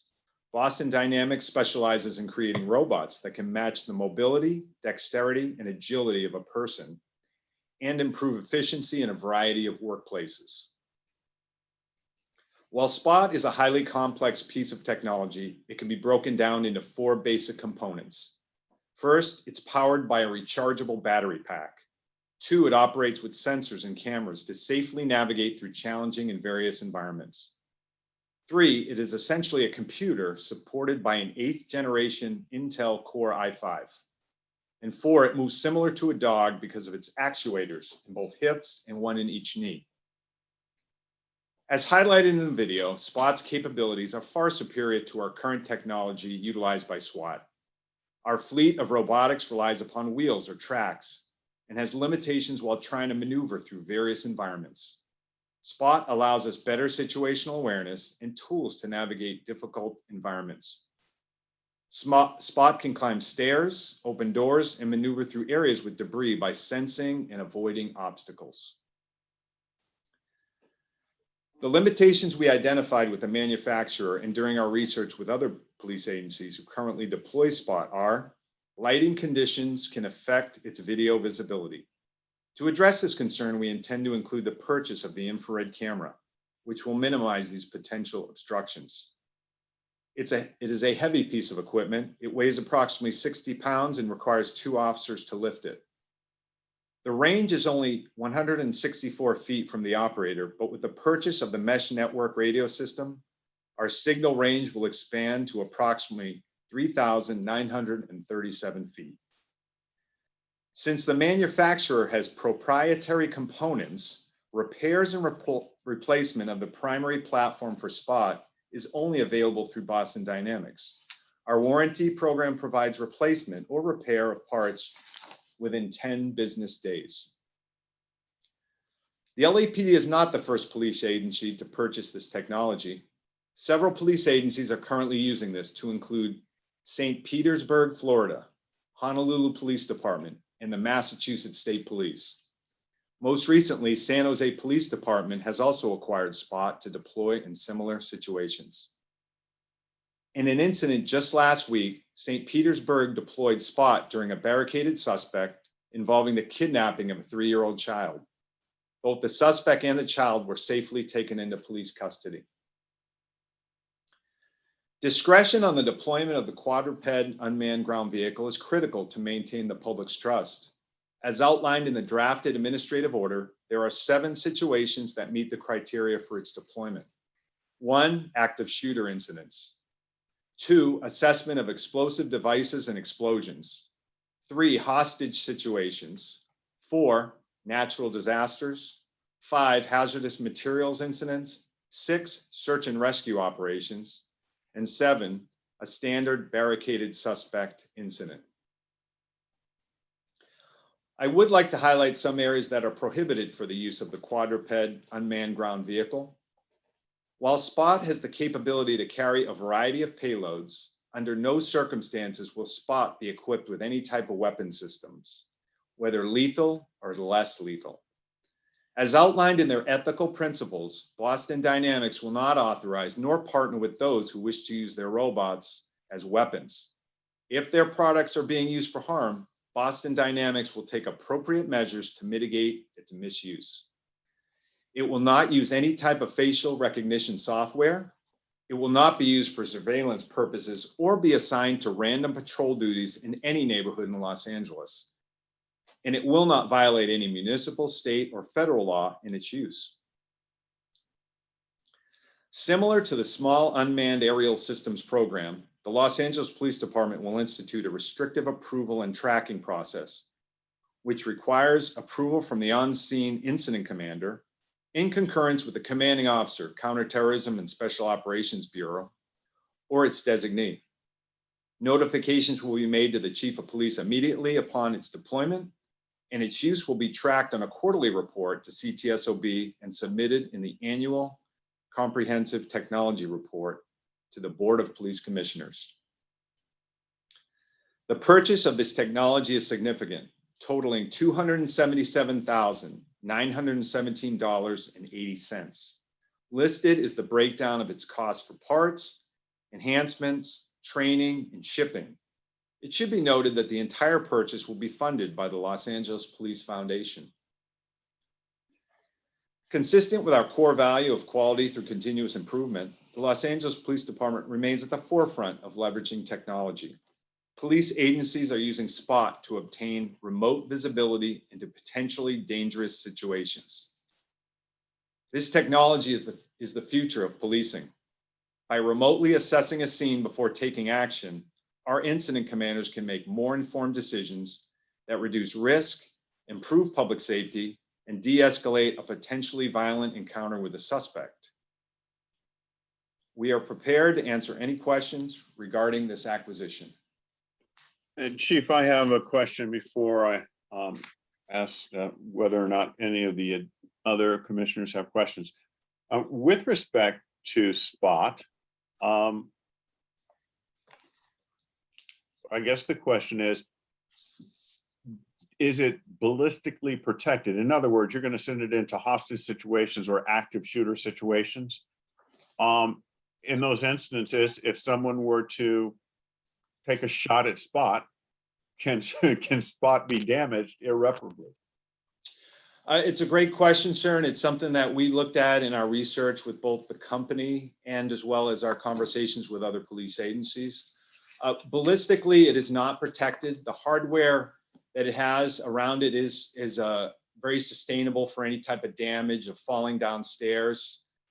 But in our agreement under the current warranty, if in any situation SPOT is damaged, such as a gunshot to its armor, then ultimately it'll be replaced by Boston Dynamics within 10 business days.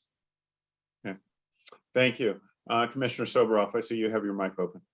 Hi, this is deja vu for me in relation to body cameras 10 years ago. On Commission President question, how long is the warranty?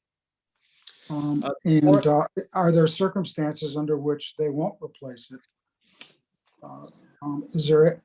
We don't carry insurance, but I think it's highly likely. I mean, with a body camera, the thing costs $700 to replace.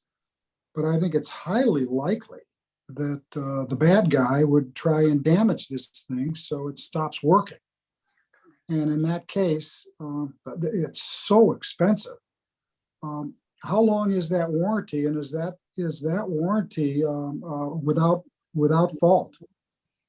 It's a great question, sir. And again, as part of our research, this is something that we explored, discussed with the company, police agencies, as well as with the chief of police in our planning and preparation for this purchase. And this was also obviously discussed with the Los Angeles Police Foundation in terms of such a large investment. To answer your question specifically as it pertains to the warranty, the package that we're pursuing is approximately 2 years. So for 2 years, that includes any type of replacement for parts or repairs within 10 business days. So within 10 business days of this being damaged, we will have it back and available for deployment. Now, during those 2 years, we'll have regular software updates.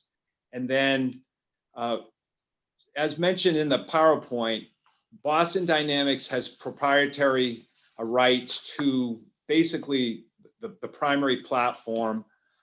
There is a possibility that we would, if we needed to, look at other vendors to replace specific parts. But at this point, moving forward for the next 2 years, we will work exclusively with Boston Dynamics on those replacement of parts, and then assess additional warranty options or enhancements after that 2 year period.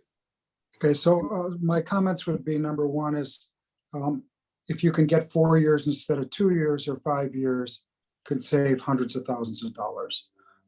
Number two is, with the body cameras, technology changes dramatically. And part of our deal was we would get free technology upgrades. If they come up with a new one of these spots, Spot 2.0, if it was a body camera, it would be replaced during a certain period of time for free. So we always have the top technology. So I think my question is, when Spot 2.0 comes out, this spot on the used market goes from $200,000 to $55 on eBay. How do you know? I think that we should be able, that they should replace this with any new technology during a certain period of time. That was something we negotiated. As part of the purchase. As part of the purchase of the cameras, because these things get the technology moves faster. It moves at lightning speed. So I'm interested in who's negotiating that contract, and if these things can be put in, I'd be supportive. If they can't, I'm not sure I would. No, the 2-year agreement we had is the most appropriate and agreed upon both within our department and with the company. Beyond that, like you said, technology changes. If we invest in additional years, which the company doesn't offer, we're probably not. It's not the right path that our research has suggested. That's not my question. My question is, in 6 months, if they come out with a Spot 2, I want our Spot to be replaced with Spot 2 at no additional cost. Right. So Commissioner, let me address. Chief, one more question. And if they lower the price of any of this stuff, we should have what's called a most favored nations clause, and that we should get a rebate. Right. Because they use the fact that LAPD has it as a mass marketing tool. And if they sell 300 of them and the price goes down, we should benefit. We should not be the one paying the most. And I wonder if those things are in the contract.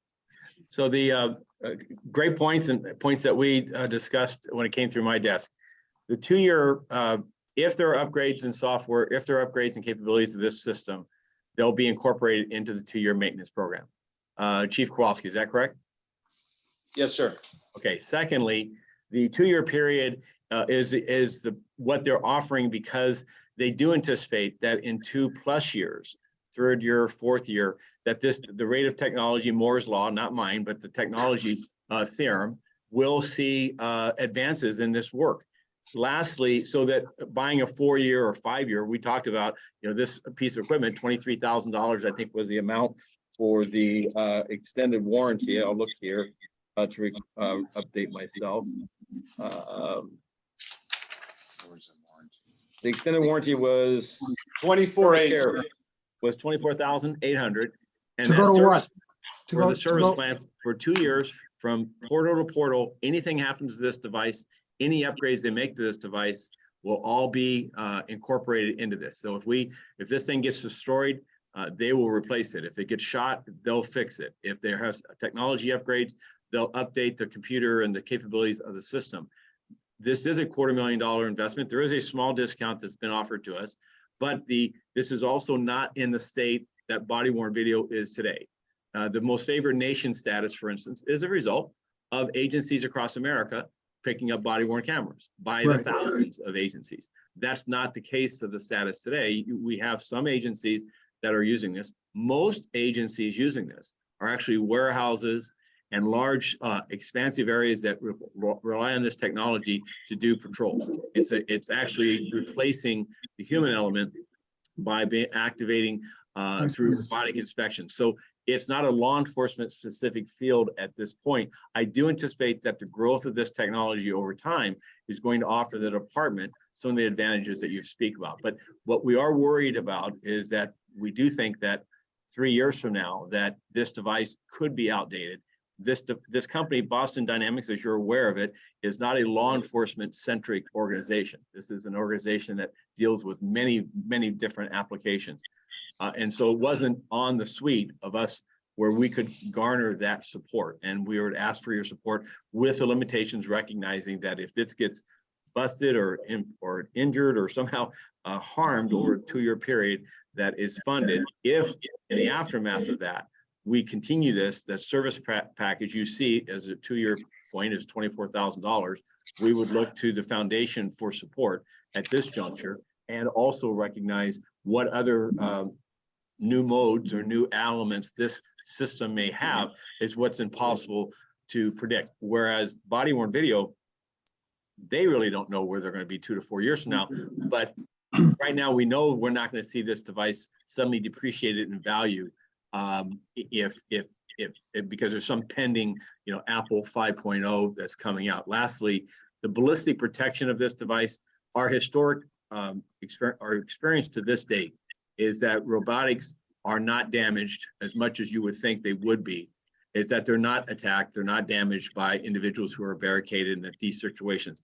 This, however, can't be eliminated, and we're trying to put a robot in a spot that otherwise is only accessible by human today. And that is going to, in a 1 in a million instance, if the individual is threatened and would use deadly force, eliminates the risk to the officer, which makes the value of this far exceed the monetary investment in it.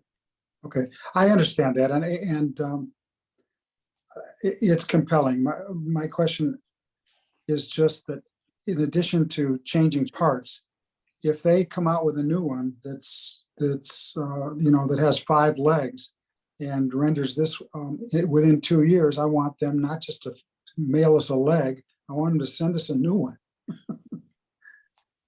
Well, that's what I'm. So I'll go back to Chief Kowalski. In our conversations with the manufacturer,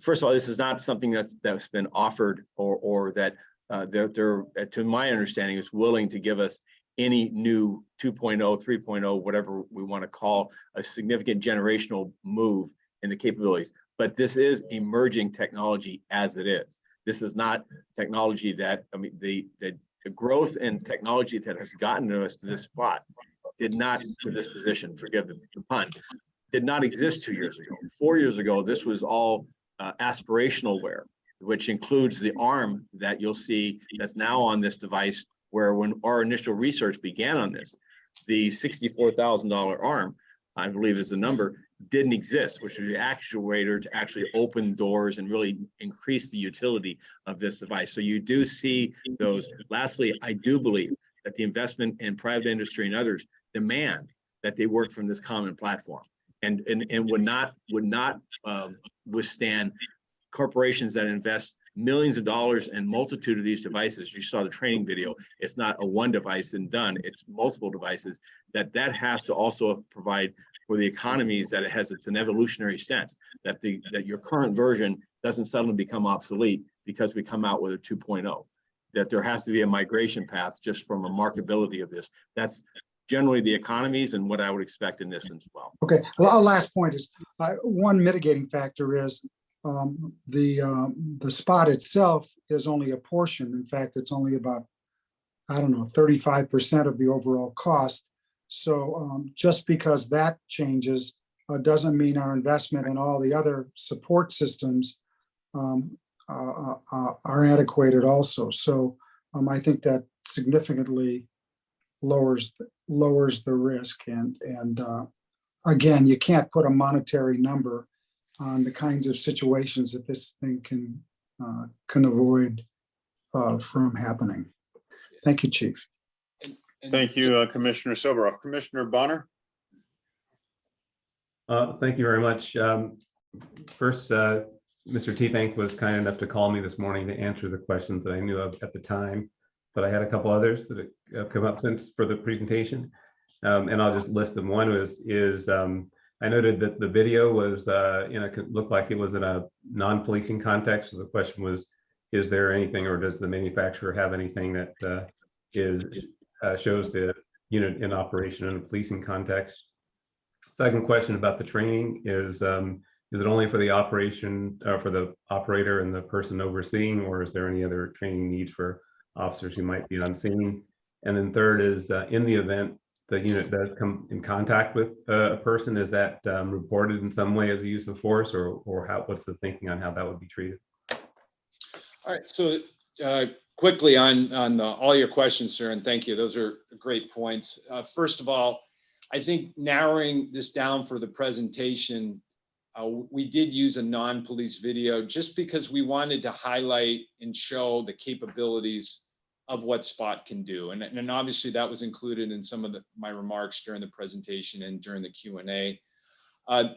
We don't have any specific videos with police in action. Anecdotally, I can share several different scenarios of success by agencies that we spoke with that have used this. I can tell you that the contacts that the public have had in talking to several police agencies, both during, let's say, a barricaded suspect scenario, which this would most likely be used in most of the time, the contacts that people have had, whether they were suspect or just citizens that have seen or had any type of contact with SPOT, have been positive. There hasn't been anything negative. I haven't heard of any scenario where police officers have been involved physically. One of the lieutenants from the SWAT team from the Massachusetts State Police told me that in one particular scenario of a suspect seeing or encountering SPOT was a visible deterrent. He didn't act hostile. I think he was just more surprised, curious, and alarmed were the words he used and during that scenario. And if anything, without going into specifics, he said it did help as a deterrent in de-escalating the suspect's actions and violent behavior during that scenario that did not result in deadly force. Turning to your question regarding training, as you see in the quote, there is a 2-day training that's part of the overall cost and package, which means Boston Dynamics would come out actually to Los Angeles to our SWAT team, and we would train up to 6 police officers and essentially would be part of our robotics cadre, and they would specifically be assigned during these tactical incidents to operate and oversee SPOT's deployment, movement, and remote control setting. Anything beyond 6 students is an additional cost.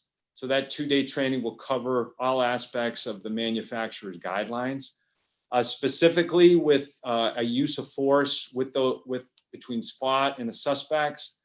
The goal here is not to have any physical contact from SPOT. The dog is visibility, eyes, and providing situational awareness. Scenario comes up, that will be documented in some form in an after-action report capacity and an appropriate department report. At this point, not listed on any type of use of force report. Let me be clear. This item will not be used in any application of any force.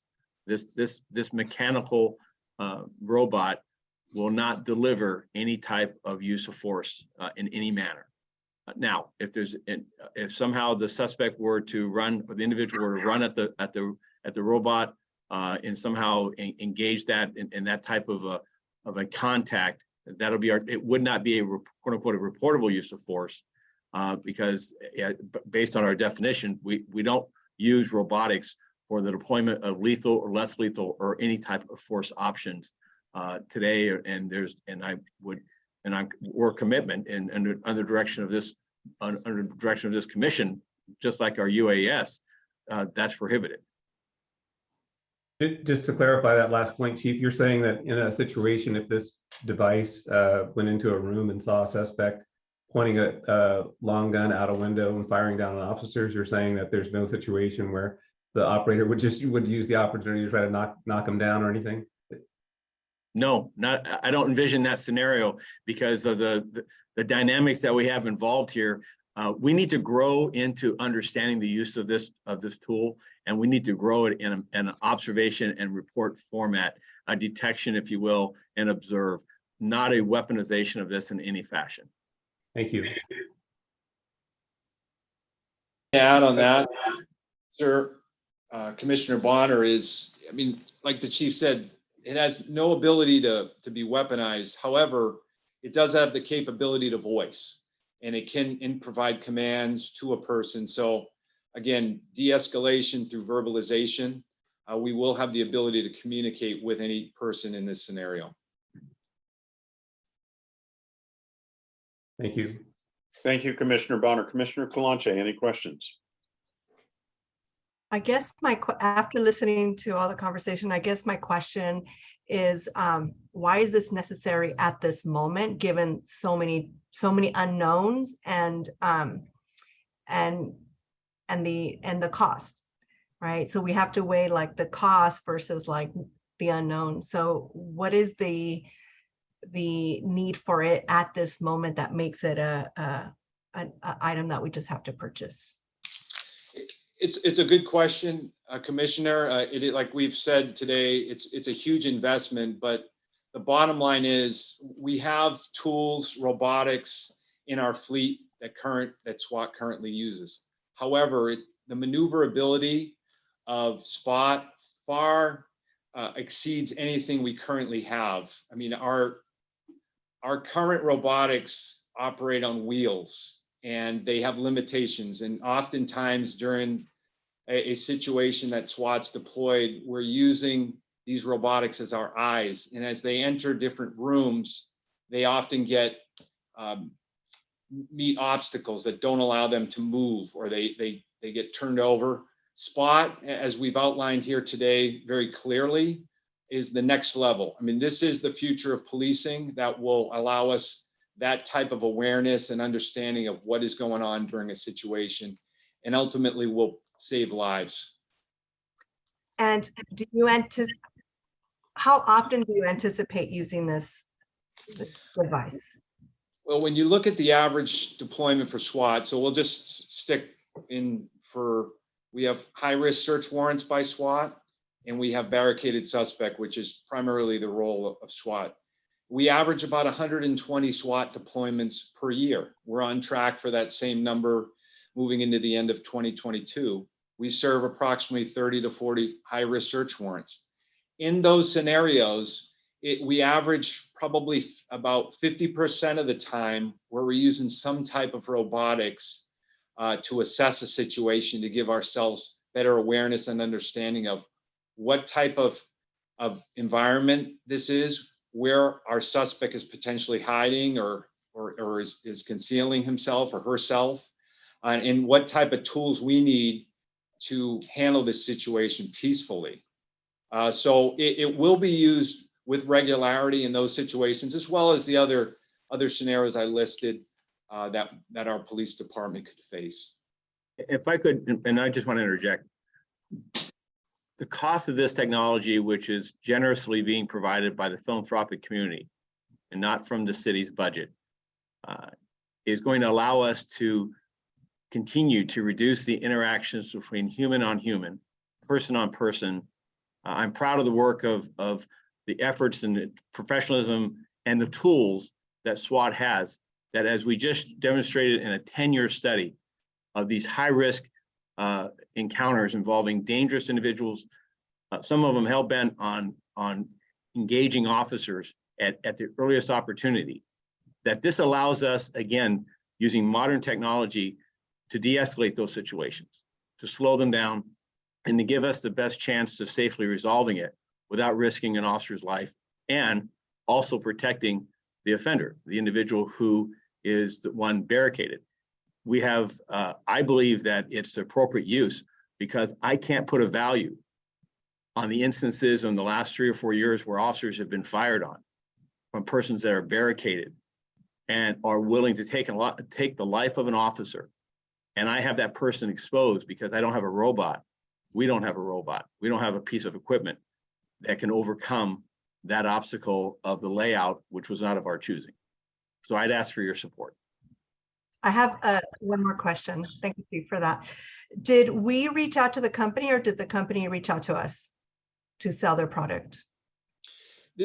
This goes back, we've been in this research for more than 18 months. And this was a product that we became aware of through other police agencies, but we have our SWAT team members are always looking for different ways to find the best tools and technology to improve their performance.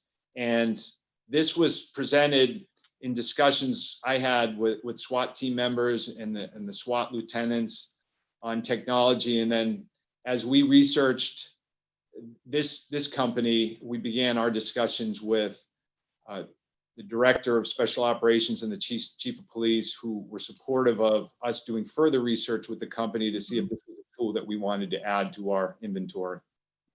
I just feel kind of like Commissioner Soboroff, that once LAPD begins to use this tool, it's going to create more opportunities for the company. So I feel like we should have gotten a better deal or some sort of extended warranty or something, because it will make a difference for the company. But Commissioner, if I might just interject for just a moment. This is a department that doesn't sell its brand, right? That's our value, is not to do that. So while we're in a competitive market, at the same time, we're not offering this manufacturer or the foundation any implied endorsement. We're not offering them any marketing opportunity beyond the fact that it'll be public knowledge that they're using us. We're not going on a campaign in support of Boston Dynamics. And there are dangerous times in which we see agencies across America that are willing to do so and get a preferential pricing.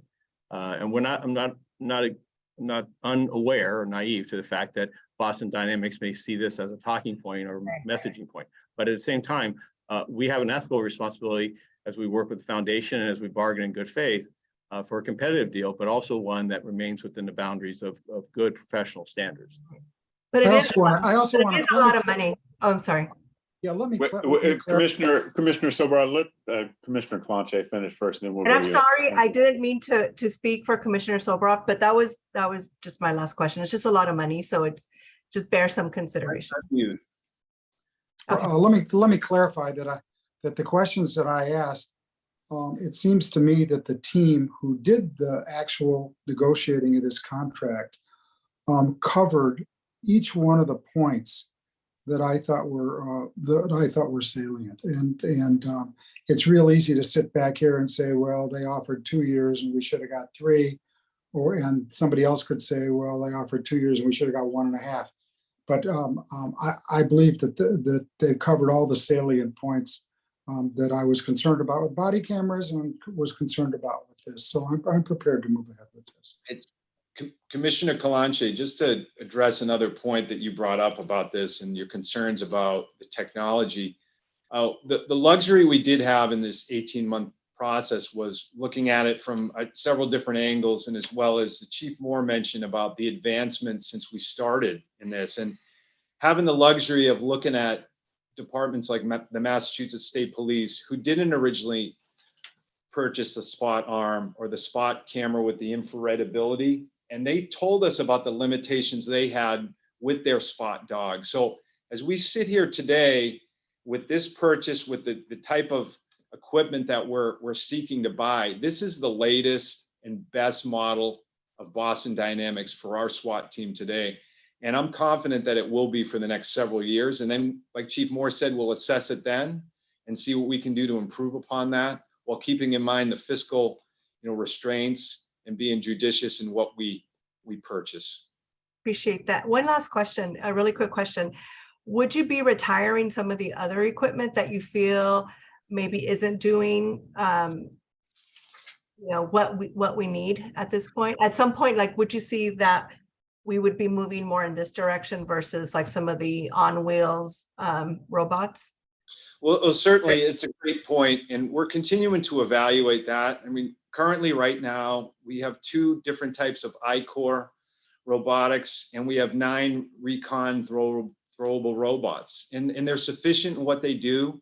I told you about their limitations. We'll continue to assess our inventory just like we do with any other equipment type. Certainly, many of these models will outdate themselves soon, but we should be clear, though, that Spot will not replace these. This will just enhance our inventory as having options at these different scenarios. So it should also be clear that Spot will not be always the first choice during a situation for deployment. Just because we're buying it and we have it and it's a big purchase doesn't mean we'll always go to it initially. We have these other options that do work effectively, but it just builds us a bigger inventory of tools. Got it. And I just want to say that I did have an opportunity to visit with the SWAT team, and very impressed with the technology that we have available. in order to avoid, situations that we don't want. So I just want to address that I am very impressed by the technology and the tools that we have available to us. But thank you for entertaining the questions and the answers. Thanks, Commissioner Kalanche. Commissioner Decker. Thank you, Commissioner Briggs. Thank you, Chief Kowalski, for the presentation and for all the answers provided thus far. I'm going to shift gears a bit and ask you about the policies and the protocols. My first question is related to, you mentioned Honolulu, Massachusetts, other police departments that have utilized this, but there are police departments that have affirmatively determined not to, largely because of community concern. And so my question to you is, and I assume you're familiar with those, so my question to you is, how does your use policy and the protocols that you've established attempt to address the concerns that other cities, other police departments have faced with this device? It's a great question, Commissioner, and it was obviously our first concern when we began our research and looking at other departments, especially New York Police Department, who were one of the first police agencies to have this. They did have it briefly. There was some public outcry, as mentioned, and I think this was also mentioned in public comment. In looking at it, in evaluating how they used it in our discussions with them, it appeared that they didn't have a very restrictive policy. And I think our initial meetings that we had with some of the police commissioners late last year about this tool was we had to be very careful on how we deploy it, because and educating the community on its use and what it would be used for and not used for. So in the presentation, we talked about the scenarios where it would be used and then it would be prohibited. And I think it was important to note, and one of the points that I mentioned was it wouldn't just arbitrarily be used in any neighborhood in Los Angeles for just because. It wouldn't be on display. It wouldn't be a static display at a setting. I mean, this is a specific tool to assist our officers in trying to identify a very dangerous suspect. And I think our policy that's written and it's outlined is very clear on that. And our reporting procedures, both quarterly and then in the annual report on the technology report, will show that over time. If I can add, Commissioners, directly for those that, Commissioner, you may have seen the New York experience, but they placed this robot in a setting much like we're seeing in the industrial world, which is a random patrol or program patrol for visibility and to observe and report. And it frankly intimidated a number of public people in the public setting because they saw this as some type of robotic, futuristic monitoring of a big state government. And that's why we explicitly prohibit the use of this item in that type of setting. And John Miller, who I consider a great friend, they acknowledged afterwards they did not see it, and we benefited from their experience of recognizing that this, as a robotic tool, its familiarity with an animal draws perceptions and connections. So we will deploy this solely in the listed narrow circumstances in which we have an active barricaded situation, active shooter, where we have an ongoing violent situation, not in some patrol setting or outreach or engagement. Thank you, Chief. Thank you, Chief Kowalski. And so, Chief Kowalski, your efforts at developing the protocols was also based upon evaluating the experiences of other cities, good and bad, in order to determine specific protocols for the use to address the issues other communities had. Is that right? Yes, Commissioner. Okay. My second question, and it wasn't clear to me, or second area of questioning, I should say, the retention, or what is exactly being collected in terms of data. I take it video, audio, and video. Is that correct? Yes, we will have the ability and will be recording during its use and deployment. Commander Paulson can discuss specifically about videos and capturing this data. I appreciate that, and nice to see you, Commander. My questions on this is with respect to the data is what's the range? In other words, if there are, it's being deployed in a community, does it have excessive range that community members should be given notice? Perhaps it doesn't have that kind of range. It'd be good to understand that. And what's the data retention and deletion practices that will be employed? Commander? Yes, ma'am. As Chief Kowalski noted, we are buying the slightly enhanced package, which allows that signal to travel further, obviously for standoff distance for our SWAT team and monitoring as they deploy this platform into the threat area. That's what happens is the device, the platform, the SPOT, if you will, sends back an encrypted signal to a single point tablet. So one operator operating through a tablet. That tablet has the ability to have the multiple cameras on the platform. So in most cases, that will be the camera mounted on the arm, whether that arm is extended or is collapsed into the body and appears, if you will, as kind of the head of the SPOT. Also the infrared camera, which will be a payload mounted on the top deck or the back, if you will, of the SPOT platform. Those feeds will come in single point encrypted to this tablet which is being used by the primary operator. The tablet itself does not record. However, it has the capability to transfer that feed that is being observed on that tablet onto a recording device or apparatus. In most cases, that will be simply an SD disk.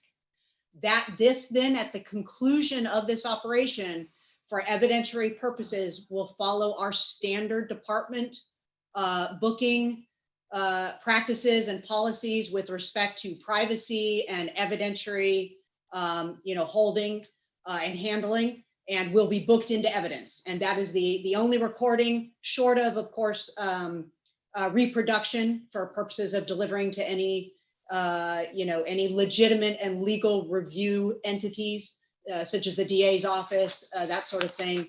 That will be the single point recording, and it will be, like I say, maintained according to standard department evidentiary policies. Thank you, Commander. A few follow-up questions. Will Boston Dynamics, as the manufacturer of this, have access to those recordings? No, they will not. And I saw no other third party will have access, correct? I saw that in your report, but that's right? That is correct. It will be handled, like I say, as an item of evidence. And again, that signal is encrypted, so it cannot be, bootlegged or jumped, by any member of the press or the local neighborhood, populace, if you will.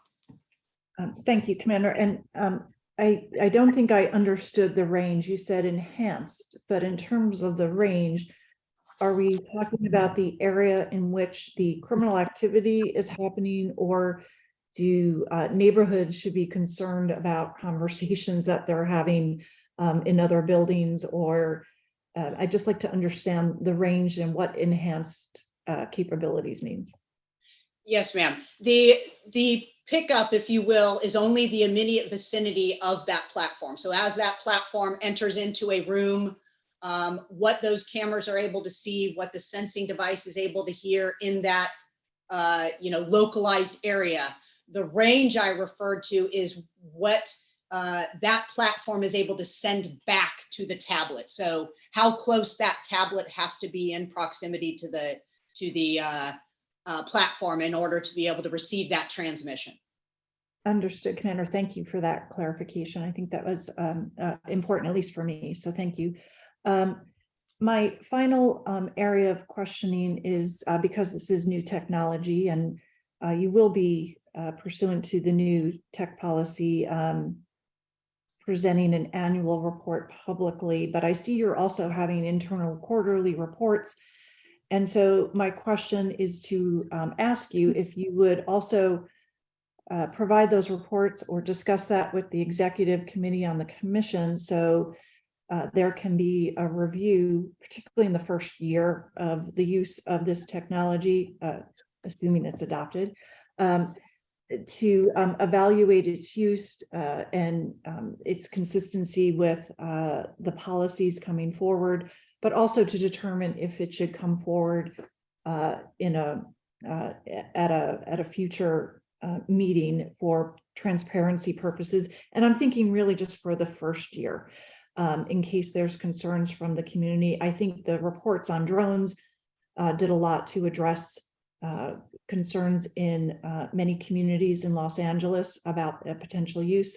So Chief Kowalski, would you be agreeable to presenting it periodically to the executive committee of the commission for that purpose? Yes, Commissioner, and I think that's a great point, because obviously we're walking into a new territory here with this technology, and I think looking at it on a quarterly basis and discussing it with the commission is appropriate.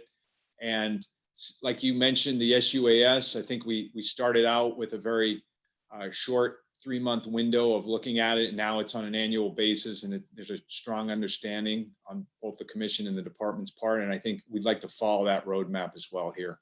Yeah, and it may not be necessary to have, I mean, we can talk about it, but I think seeing it on a quarterly basis, let the executive committee evaluate it and decide if maybe there should be, future presentations at the commission meeting just to address community concerns. It's a new technology. Inevitably, there's going to be concerns, maybe anxiety among some about how it's being used, and just getting a better sense of it could be helpful to instill trust in how it's being used.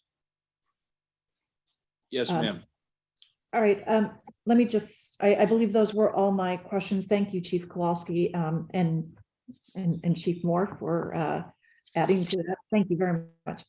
Thank you, Commissioner Decker. Commander Paulson, Commissioner Decker just raised an issue that I want to follow up with you. It may be, I don't know, it may be hyper technical, but the quadruped or spot itself, in order to transmit the picture and or sound, I would imagine that it has some sort of hard drive, some RAM or some memory within it itself. And is it the manufacturer's position that hard drive, which is in the unit itself, and I'm not talking about the tablet because you indicated that the tablet cannot record, you have to bring an external device to it, but are you saying that the unit itself does not have the capability of recording what it captures by video and sound? That is correct. It transmits, and we are purchasing the Ridgeback system, which is it is identified as an advanced mesh network radio system, providing the enhanced connectivity to transmit voice, video, and data. So that it transmits that back to the handheld, and absent, for instance, if you were to operate the platform without a recording device and my understanding is SD disk, it will also take perhaps an exterior hard drive that you can hook up to it for recording, but without a connected recording apparatus, it does not retain any recordings at all. Thank you. That answers my questions. I don't see any further questions by the commissioners. I'm going to take this one at a time. With respect to item 4A, I move that we accept the department's report on the donation of the quadruped unmanned ground vehicle spot valued at $277,917.80 from the Los Angeles Police Foundation and transmit to the mayor and the city council for acceptance. Is there a second? Second. Motion's been made and seconded. All in favor, say aye. Aye. Aye. Motion carries. With respect to item 4B, I move that we approve the department's report relative to the quadruped unmanned ground vehicle program deployment guidelines and procedures. Is there a second? Second. Motion's been made and seconded. All in favor, say aye. Aye. Aye. Motion carries. Thank you, everyone. Chief Kowalski, you are staying with us because now we're moving into the Unmanned Aerial Systems Annual Report.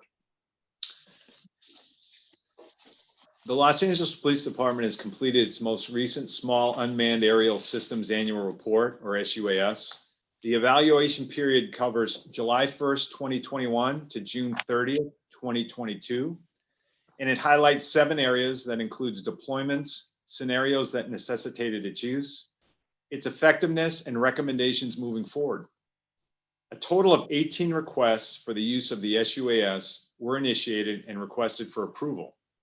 Of the 18 requests, 14 deployments were conducted. Of the 14, 9 occurred at scenarios that met the criteria of a barricaded suspect, 4 high-risk search warrants, and 1 deployment by the bomb squad of a possible explosive device. This is an average of 3.4 deployments of the SUAS every 3 months. As the commanding officer of Counterterrorism and Special Operations Bureau, either myself or the designee in my absence approved each of these deployments.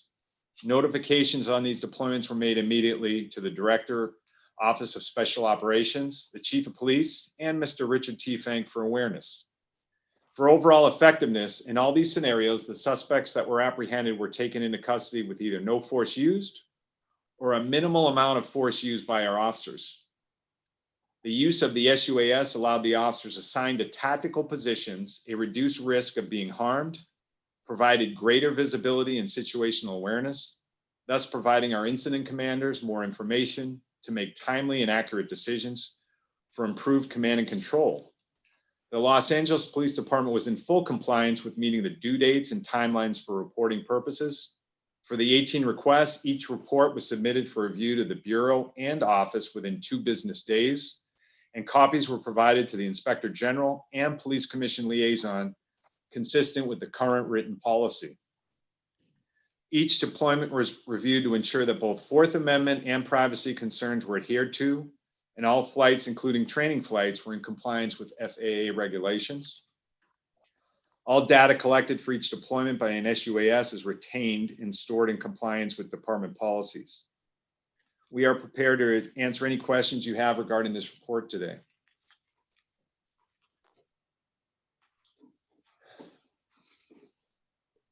Commissioner Soberall.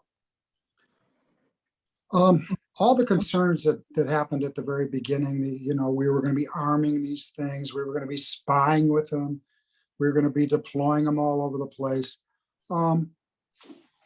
Has there been one incident of misuse? Has there been one violation of that policy so far? During the entire time that the SUAS program has been in place, sir, there has been no violations reported involving SUAS by LAPD. Has there been any arming? There has been no arming, sir. Has there been any spying? And there has been no spying with the SUAS. Has there been any deployment without going through appropriate channels? No, sir. Have they saved, or you can use the word protected, the lives of officers during their use? Yes, sir. This tool has given us the ability, and again, as outlined here today, we use this very judiciously under the appropriate circumstances and outlined with criteria that's met. And in all of these scenarios, and most of these scenarios, this gave us better situational awareness, allowing us more informed decision-making when it comes to deployment to take a person into custody safely. Okay. So yeah, it's my belief it has saved lives. Have their use saved or protected the lives of those we are basically arresting? Yes, and when you look at this year's report, sir, I mentioned the situations where force was used, and it was a minimal amount of force used in these scenarios, none of which rose to the level of being a categorical use of force. So you would define this as a de-escalation, prime example of a de-escalation tool. Yeah. Okay, and the last question, over the period of time, including the last year, have the use, which is, it's been de minimis anyway, you can count them on fingers and toes, really, protected the public in the area of the situations where they are being used. Yes, I mean, anytime the police, such as an enhanced deployment as SWAT being, it can be very demanding on a neighborhood in any scenario that SWAT deploys on. However, allowing the use of the SUAS as a tool to survey, to identify potentially where a suspect is hidden or secreted, him or herself, I think that's allowed us to use, to come to a peaceful solution quicker. Because it's given us greater visibility and the ability to have provide different options to safely take people into custody quicker. Well, I think that what's happened here, this situation from the beginning to today is a prime example of how to create trust, and I congratulate you. Thank you, Commissioner Soberov. Commissioner Bonner, any questions? Just one, please. Can you comment on the one incident or situation in which the deployment was not approved? What were the circumstances or what basis for denial? Yes, I can talk briefly about that. It was a situation where it was a service of a search warrant. I was briefed by the SWAT commanders during that incident, and they had requested pre-approval of the SUAS prior to deploying to the scene of the search warrant. And it was my feeling at the time that I wanted better situation awareness by our ground commanders to determine if the SUAS should be deployed in that scenario. I mean, the way it was laid out on the setting of the building where this was going to occur, it seemed very reasonable to use it. But I explained to the SWAT commanders that I wanted that request to come down once they were staged and closer and had more of a visual on the location, just in case there was something that we didn't know based on our initial surveying and assessment of the location. Ultimately, that second request didn't come down, and it was because the person did come out peacefully from the location. So ultimately, it was not deployed in that scenario. But I think that's that incident you point out, sir, does show how the scrutiny that we do at the Bureau to ensure that this is used in appropriate circumstances. And in this scenario, how it was laid out was appropriate if we did deploy it, but I just felt like we needed to do a little more before I made that decision to approve. Got it. Thank you very much. Thank you, Commissioner Bonner. Commissioner Decker, any questions? Commissioner Kalanche, any questions? I have a quick question, just for my own understanding. I know that you have a table under question 6 that shows the cost savings of deploying an airship, right? So in these 14 deployments, was the helicopter also deployed, or there was no helicopter deployed in any of these 14? It's a great point when you look at the cost associated chart, because there are scenarios when we do need the airship deployed. Again, that airship is a tool that gives us overall situational awareness of the scene and the setting to help our ground operators. But the SUAS is very specific in that it's looking at a certain area of a vantage point of the structure that we're looking at.